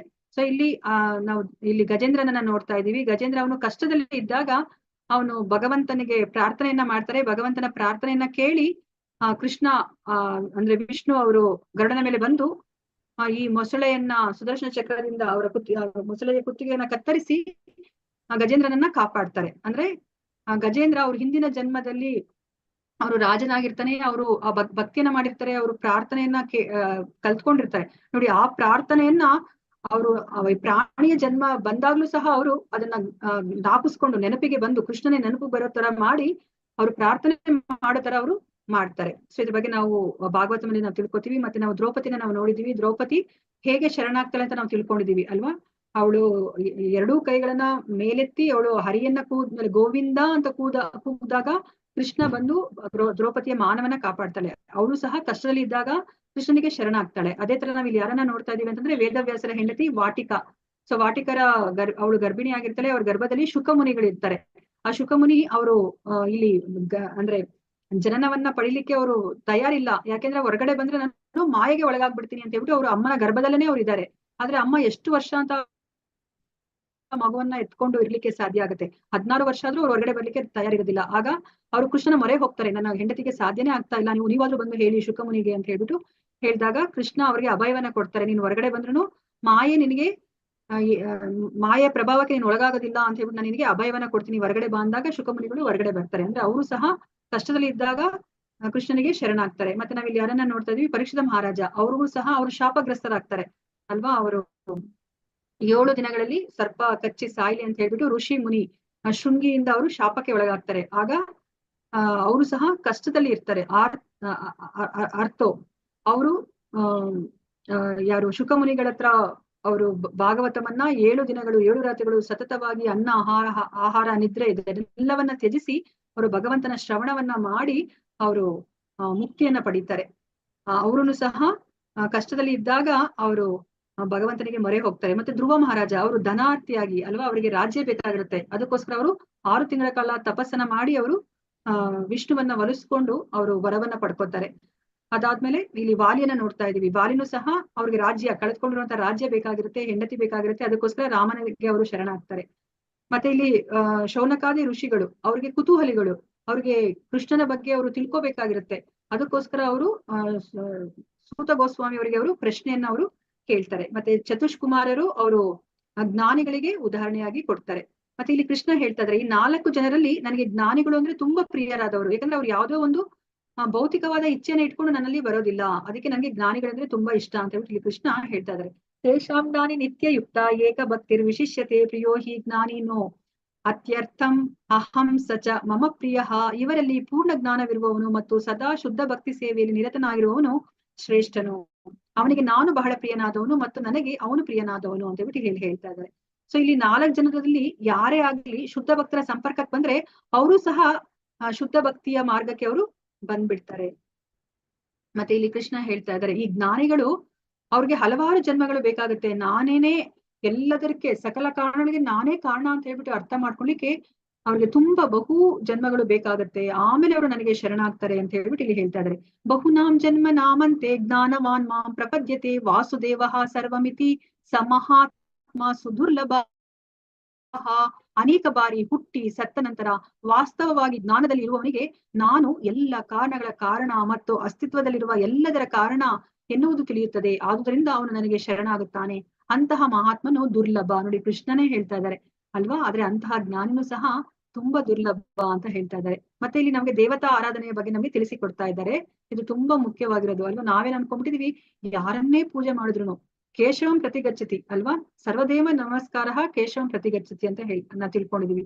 ಆದ್ರೆ ಇಲ್ಲ, ನಾವ್ ಯಾರನ್ನ ಪೂಜೆ ಮಾಡ್ತೀವೋ ನಾವು ಅವರ ಬಳಿಗೆ ಹೋಗ್ತೀವಿ. ನಾವು ದೇಹವನ್ನ ಬಿಟ್ಮೇಲೆ ಅದು ನಾವು ತುಂಬಾ ಮುಖ್ಯವಾಗಿ ಅರ್ಥ ಮಾಡ್ಕೋಬೇಕಾದ್ರೆ ನೋಡಿ, ಈ ಭೌತಿಕ ಪ್ರಪಂಚದಲ್ಲೇನೆ ನಾನು ಕಲ್ಕತ್ತಾಗೆ ಟಿಕೆಟ್ ತಗೊಂಡ್ರೆ ನಾನು ಕಲ್ಕತ್ತಾಗೆ ಹೋಗ್ಲಿಕ್ಕೆ ಸಾಧ್ಯ, ನಾನು ಬಾಂಬೆಗೆ ಹೋಗ್ಲಿಕ್ಕೆ ಆಗೋದಿಲ್ಲ ಅಲ್ವಾ. ಆಗಿದ್ದ ಮಾತ್ರಕ್ಕೆ ನಾವ್ ಇವಾಗ ಇಲ್ಲಿ ಬೇರೆ ಲೋಕಕ್ಕೆ ಹೋಗ್ಬೇಕು ಅಂತಂದ್ರೆ ನಾವ್ ಯಾರಿಗೆ ನಾವು ಶರಣಾಗಿ ಪೂಜೆನ ಮಾಡ್ತೀವೋ ಅಲ್ಲಿ ಆ ಲೋಕಕ್ಕೆ ನಾವು ಹೋಗ್ತೀವಿ. ಅದನ್ನ ನಾವು ಇಲ್ಲಿ ಅರ್ಥ ಮಾಡ್ಕೋಬೇಕಾಗಿರೋದು. ಮತ್ತೆ ದೇವತಾ ಆರಾಧನೆಯಿಂದ ನಮ್ಗೆ ಪರಿಪೂರ್ಣವಾದದ್ದು ನಮ್ಗೆ ಸಿಗೋದಿಲ್ಲ, ಶಾಶ್ವತವಾಗಿರೋದು ಸಿಗೋದಿಲ್ಲ.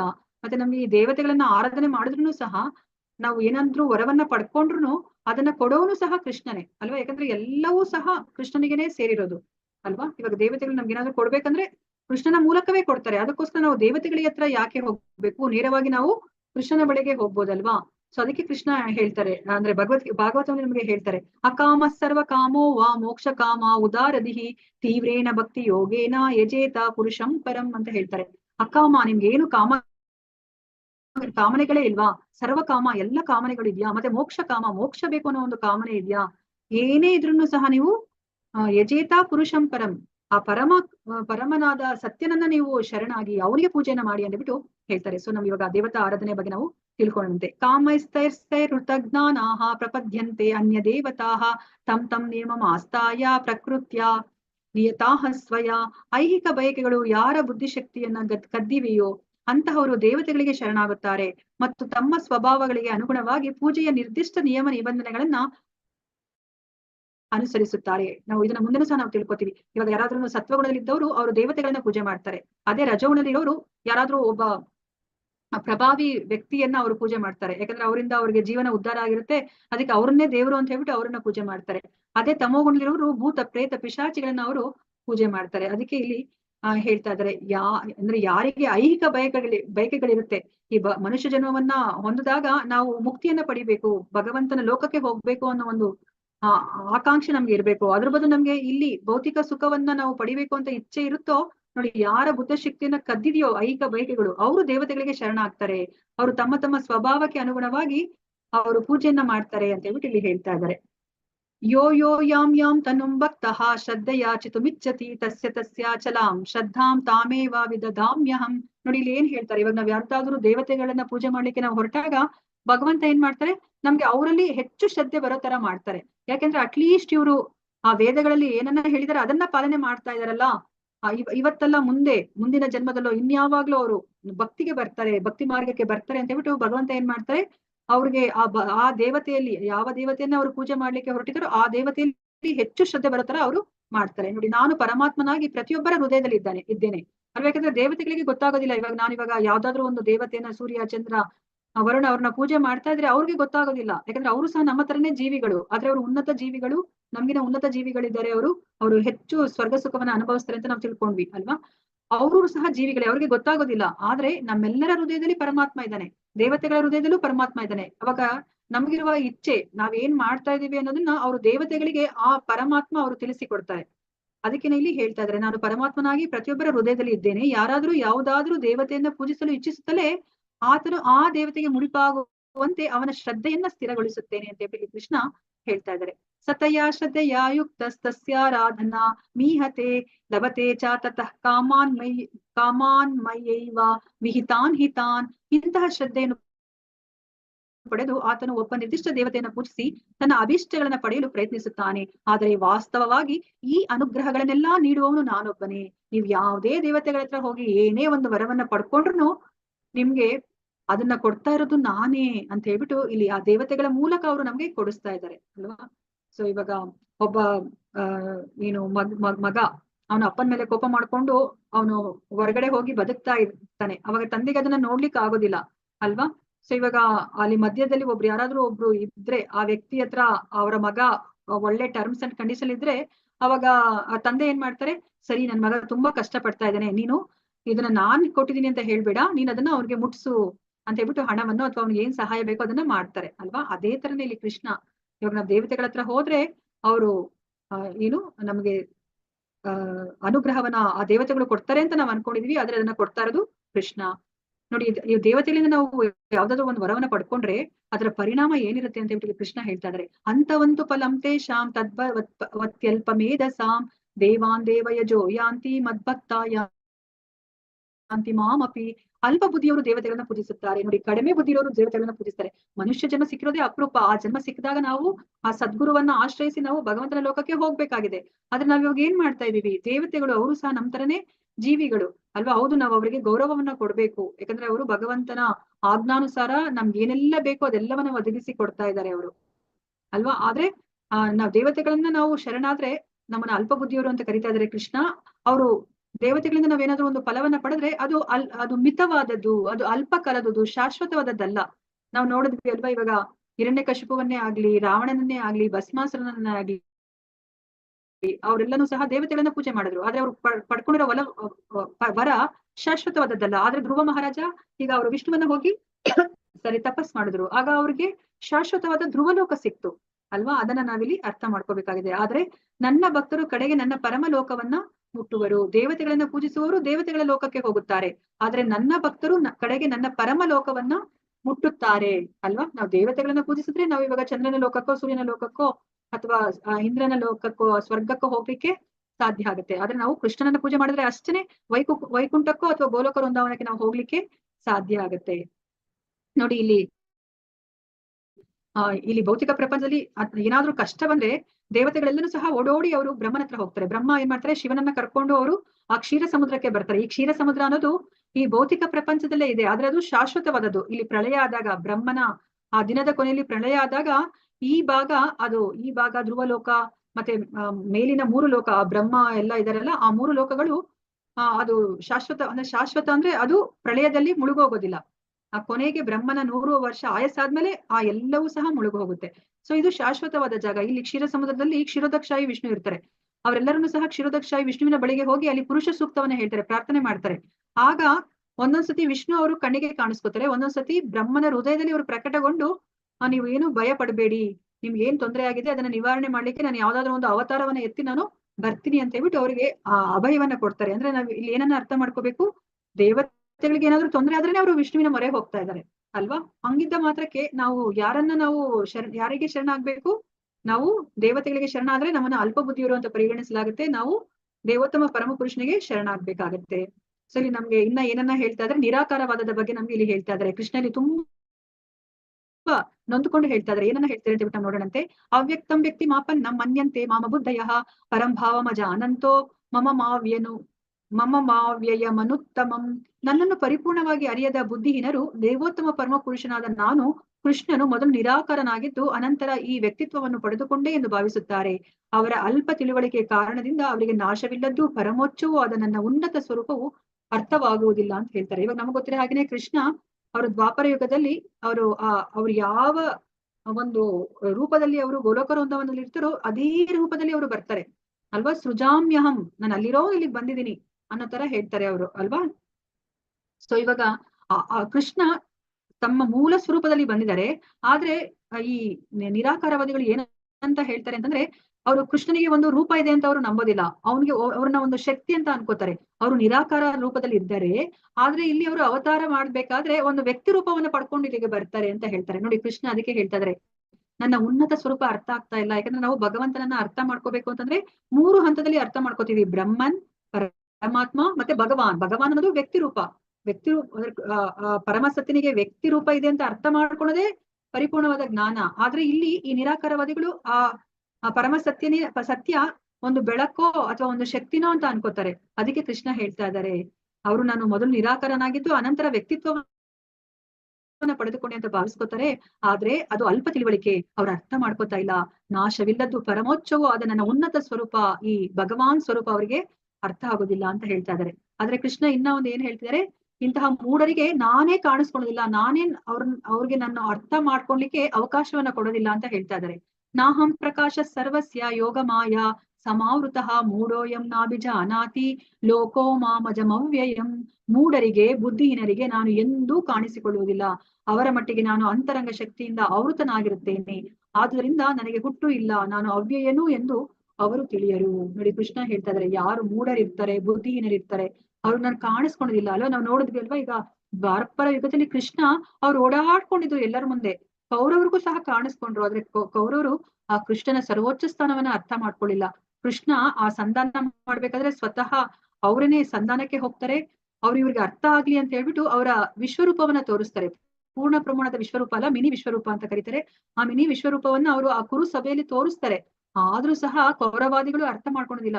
ಅವ್ರು ಏನ್ ಹೇಳ್ತಾರೆ, ಕೃಷ್ಣನ ಅಯ್ಯೋ ಇವನ ಮಾಯಾವಿ, ಇವನನ್ನ ಹಿಡಿರಿ ಅಂತ ಹೇಳ್ಬಿಟ್ಟು ಹೇಳ್ತಾರೆ ಅಲ್ವಾ. ಸೊ ಅದಕ್ಕೇನೆ ಇಲ್ಲಿ ಕೃಷ್ಣ ಅಂತವ್ರಿಗೆ ಅರ್ಥ ಮಾಡಿಸ್ಲಿಕ್ಕೆ ಅವರು ಪ್ರಯತ್ನ ಪಡ್ತಾರೆ. ಪಟ್ರುನು ಅವರು ಬುದ್ಧಿಹೀನರು, ಮೂಢರು, ಅವ್ರು ಅರ್ಥ ಮಾಡ್ಕೊಳೋದಿಲ್ಲ. ಅದಕ್ಕೆ ಕೃಷ್ಣ ಅವರನ್ನ ಅವರು ಅವರ ಯೋಗ ಮಾಯೆಯಿಂದ ಅವರು ಕವರ್ ಮಾಡ್ಕೊಂಡಿರ್ತಾರೆ, ಮುಚ್ಕೊಂಡಿರ್ತಾರೆ. ಅದಕ್ಕೇನೆ ಅವ್ರಿಗೆ ಕೃಷ್ಣನ ಆ ಸರ್ವೋಚ್ಚ ಸ್ಥಾನ ಅರ್ಥ ಆಗೋದಿಲ್ಲ. ಕೃಷ್ಣನಿಗೆ ಹುಟ್ಟನ್ನೋದಿಲ್ಲ, ಅವನಿಗೆ ನಾಶ ಅನ್ನೋದಿಲ್ಲ ಅಂತ ಹೇಳ್ಬಿಟ್ಟು ಅವ್ರು ಅರ್ಥ ಮಾಡ್ಕೊಳೋದಿಲ್ಲ ಅಂತ ಹೇಳ್ಬಿಟ್ಟು ಇಲ್ಲಿ ಹೇಳ್ತಾ ಇದ್ದಾರೆ. ವೇದಾಹಂ ಸಮತೀತಾನಿ ವರ್ತಮಾನಾನಿ ಚಾರ್ಜುನ ಭವಿಷ್ಯಾಣಿ ಚ ಭೂತಾನಿ ಮಾಂತು ವೇದನ ಕಶ್ಚನ. ಅರ್ಜುನ, ದೇವೋತ್ತಮ ಪರಮ ಪುರುಷನಾಗಿ ನಾನು ಹಿಂದೆ ಆದದ್ದನ್ನ, ಈಗ ಆಗುತ್ತಿರುವುದನ್ನ, ಇನ್ನು ಮುಂದೆ ಬರುವುದನ್ನು ಬಲ್ಲೆ. ನಾನು ಎಲ್ಲ ಜೀವಿಗಳನ್ನು ಬಲ್ಲೆ, ಆದ್ರೆ ನನ್ನನ್ನು ಬಲ್ಲವರು ಯಾರೂ ಇಲ್ಲ. ನೋಡಿ ಕೃಷ್ಣ ಎಷ್ಟು ಚೆನ್ನಾಗಿ ಹೇಳ್ತಿದ್ದಾರೆ ಅಲ್ವಾ. ನಾವ್ ಅನ್ಕೋತೀವಿ ಅಯ್ಯೋ ನಾನು ಯಾವ್ದಕ್ಕೂನು ಅಂದ್ರೆ ನಾನು ವ್ಯರ್ಥವಾಗಿ ಹುಟ್ಟಿದೀನಿ, ನಾನು ನನ್ನ ಅಸ್ತಿತ್ವಕ್ಕೆ ಏನೂ ಅರ್ಥ ಇಲ್ಲ, ವ್ಯರ್ಥ ಜೀವನ ಅಂತ ಅನ್ಕೋತೀವಲ್ವಾ. ಯಾಕಂದ್ರೆ ನಾವ್ ಏನನ್ನು ಯಶಸ್ಸನ್ನ ಪಡಿಲಿಲ್ಲ ಭೌತಿಕವಾಗಿ ಅಂದ್ರೆ ನಾವ್ ಹಾಗೆ ಯೋಚನೆ ಮಾಡೋದು. ಅದ್ ನೋಡಿ ಇಲ್ಲಿ ಕೃಷ್ಣ ಏನ್ ಹೇಳ್ತಾ ಇದಾರೆ ಅಲ್ವಾ. ಅವ್ರು ಪರಮಾತ್ಮ ರೂಪಿಯಾಗಿ ಎಲ್ಲರ ಜೊತೆಲಿ ಇದ್ದಾರೆ, ಎಲ್ಲರನ್ನ ಅರ್ಥ ಮಾಡ್ಕೋತಾರೆ ಅಲ್ವಾ. ಎಲ್ಲರೂ ಸಹ ಪ್ರತ್ಯೇಕವಾಗಿ ನಾವು ಭಗವಂತನಿಗೆ ಗೋಲಕ ವೃಂದಾವನದಲ್ಲಿ ಸೇವೆಯನ್ನ ಮಾಡ್ತೀವಿ. ನಾವಿಲ್ಲ ಅಂದ್ರೆ ಭಗವಂತನಿಗೆ ನಮ್ಮಿಂದ ಆಗೋ ಆ ಸೇವೆ ನಡೀತಾ ಇಲ್ಲ. ಅದನ್ನ ಅರ್ಥ ಮಾಡ್ಕೋಬೇಕು. ನಾವೆಲ್ಲನೂ ಸ್ಪೆಷಲ್, ನಾವು ಸ್ಪೆಷಲ್ ಆಗಿ ಭಗವಂತನಿಗೆ ಅಲ್ಲಿ ಸೇವೆ ಮಾಡ್ತಾ ಇದೀವಿ. ನಾನ್ ಮಾಡೋ ಸೇವೆನ ಬೇರೆ ಯಾರು ಮಾಡ್ಲಿಕ್ಕೆ ಆಗೋದಿಲ್ಲ, ರೀಪ್ಲೇಸ್ ಮಾಡ್ಲಿಕ್ಕೆ ಆಗೋದಿಲ್ಲ. ನಾವೆಲ್ಲನೂ ಸಹ ಭಗವಂತನಿಗೆ ಮುಖ್ಯರಾದವರು. ನಾವಿಲ್ಲಿ ಬೇರೆಯವ್ರಿಗೆ ಮುಖ್ಯರಾದವ್ರಲ್ಲ ಅಂತ ಕಾಣಿಸ್ಕೋಬಹುದು ಅಲ್ವಾ.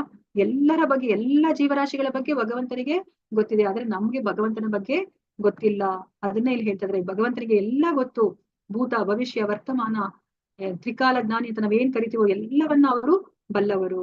ಈಗ ನಮ್ಗೆ ಕೊನೆಯದಾಗಿ ಹೇಳ್ತಾ ಇದ್ರೆ ಭ್ರಮೆಯ ದ್ವಂದ್ವಗಳಿಂದ ಹೇಗೆ ಮುಕ್ತನಾಗ್ಬೇಕು ಅಂತಂದ್ರೆ ನಾವು ಈ ಮಾಯೆಯಿಂದ, ನಾವು ಮಾಯೆಯ ಆಶ್ರಯವನ್ನ ಬಿಟ್ಟು ನಾವು ಭಗವಂತನ ಆಶ್ರಯಕ್ಕೆ ಬರ್ಬೇಕಾಗತ್ತೆ. ಆಗ ನಾವು ದೈವಿ ಪ್ರಕೃತಿ ಮಾಶ್ರಯ, ಭಗವಂತನ ಆ ದೈವಿ ಶಕ್ತಿಯಾದ ಯೋಗ ಮಾಯೆಯ ಕೆಳಗಡೆ ನಾವು ಬಂದ್ಬಿಡ್ತೀವಿ. ಭಗವಂತನೇ ಸ್ವತಃ ಅವರೇ ನಮ್ಮ ಯೋಗಕ್ಷೇಮವನ್ನ ನೋಡ್ಕೋತಾರೆ ಅಂತ ನಮ್ಗೆ ಮುಂದೆ ಹೇಳ್ತಾರೆ.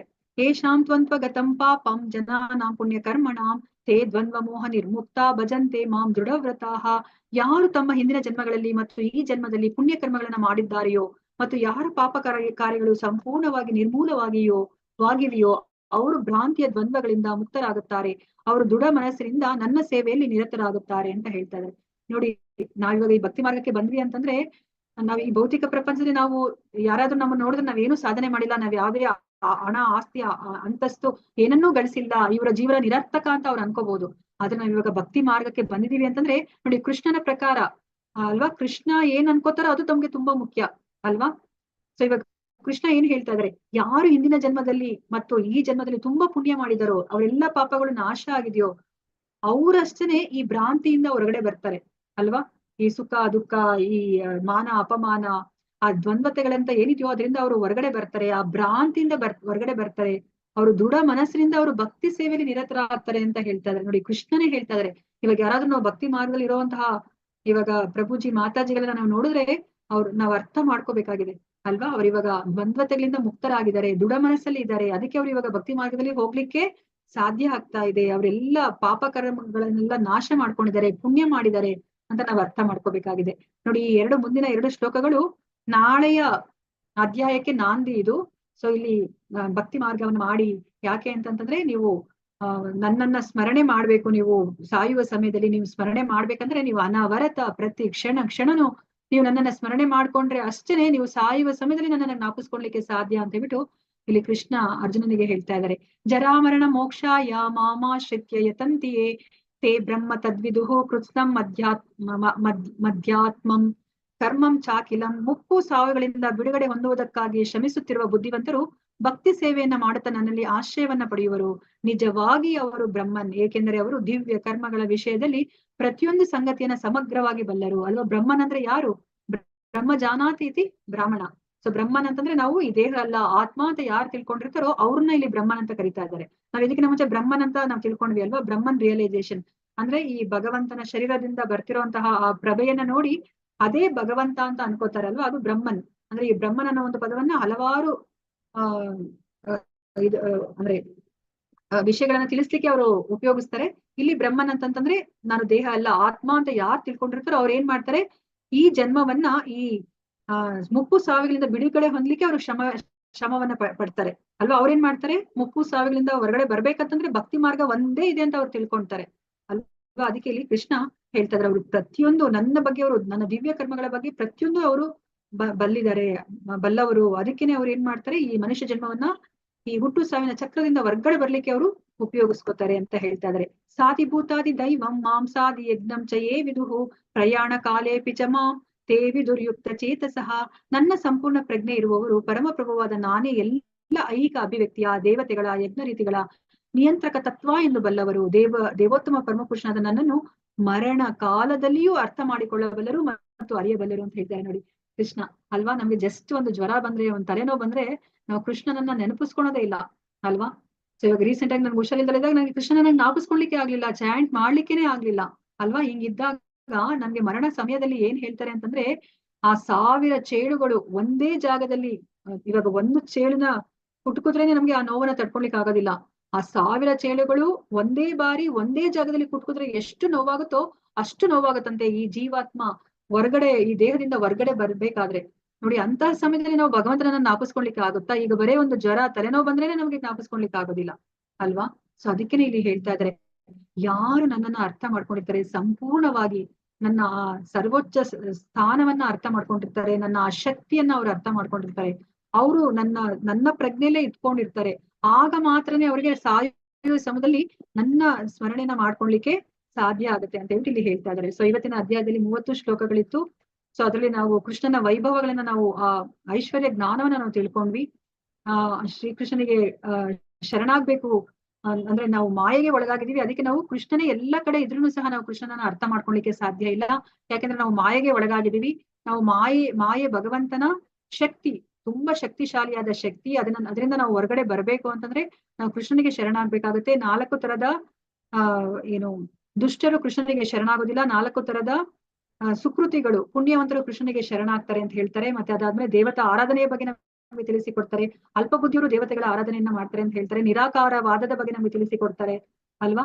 ಸೊ ಅವ್ರು ಯಾರು ನನ್ನ ಆ ಸರ್ವೋಚ್ಚ ಸ್ಥಾನವನ್ನ ಅರ್ಥ ಮಾಡ್ಕೊಳ್ಳೋದಿಲ್ಲ ಅಂತ ಹೇಳ್ತಾರೆ. ಅದಾದ್ಮೇಲೆ ಕೊನೆಗೆ ನಾವು ಆ ಭ್ರಮೆಯಿಂದ ನಾವು ಮುಕ್ತಿಗೆ ನಾವು ಬರ್ಬೇಕಾಗುತ್ತೆ, ಈ ಭಕ್ತಿ ಮಾರ್ಗದಲ್ಲಿ ನಾವು ಬರ್ಬೇಕಾಗುತ್ತೆ ಅಂತ ಹೇಳಿ ನಮ್ಗೆ ಕೃಷ್ಣ ತಿಳಿಸಿಕೊಟ್ರು.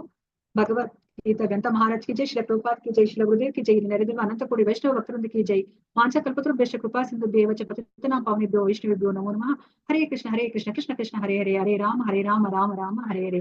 ಹರೇ ಕೃಷ್ಣ. ಸರ್ವಂ ಶ್ರೀ ಕೃಷ್ಣಾರ್ಪಣಮಸ್ತು. ಹರೇ ಕೃಷ್ಣ. ಎಲ್ಲರಿಗೂ ಧನ್ಯವಾದಗಳು. ಇಷ್ಟೊತ್ತು ನೀವು ಶ್ರದ್ಧೆಯಿಂದ ಕುತ್ಕೊಂಡು ಕೇಳಿರೋದಕ್ಕೆ. ನಿಮ್ಗೇನಾದ್ರೂ ಪ್ರಶ್ನೆ? ಹರೇ ಕೃಷ್ಣ.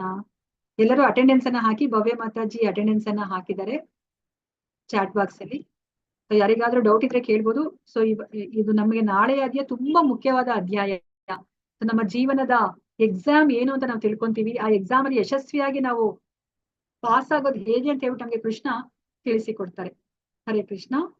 ಯಾರಿಗಾದ್ರೂ ಪ್ರಶ್ನೆ ಇದ್ರೆ ಕೇಳ್ಬೋದು, ಅಥವಾ ರಿಯಲೈಸೇಷನ್ ಏನಾದ್ರು ಆಗಿದ್ರೆ, ಹಿಂಗ್ ಅನ್ಕೊಂಡಿದೆ, ಈ ತರನ ಕೃಷ್ಣ ಹೇಳಿದಕ್ಕೆ ನಂಗೆ ಗೊತ್ತಾಯ್ತು ಅಂತನೂ ಸಹ ನೀವು ನಿಮ್ಮ ಅನಿಸಿಕೆ ಅಭಿಪ್ರಾಯವನ್ನ ನೀವು ಇಲ್ಲಿ ಹಂಚ್ಕೋಬಹುದು.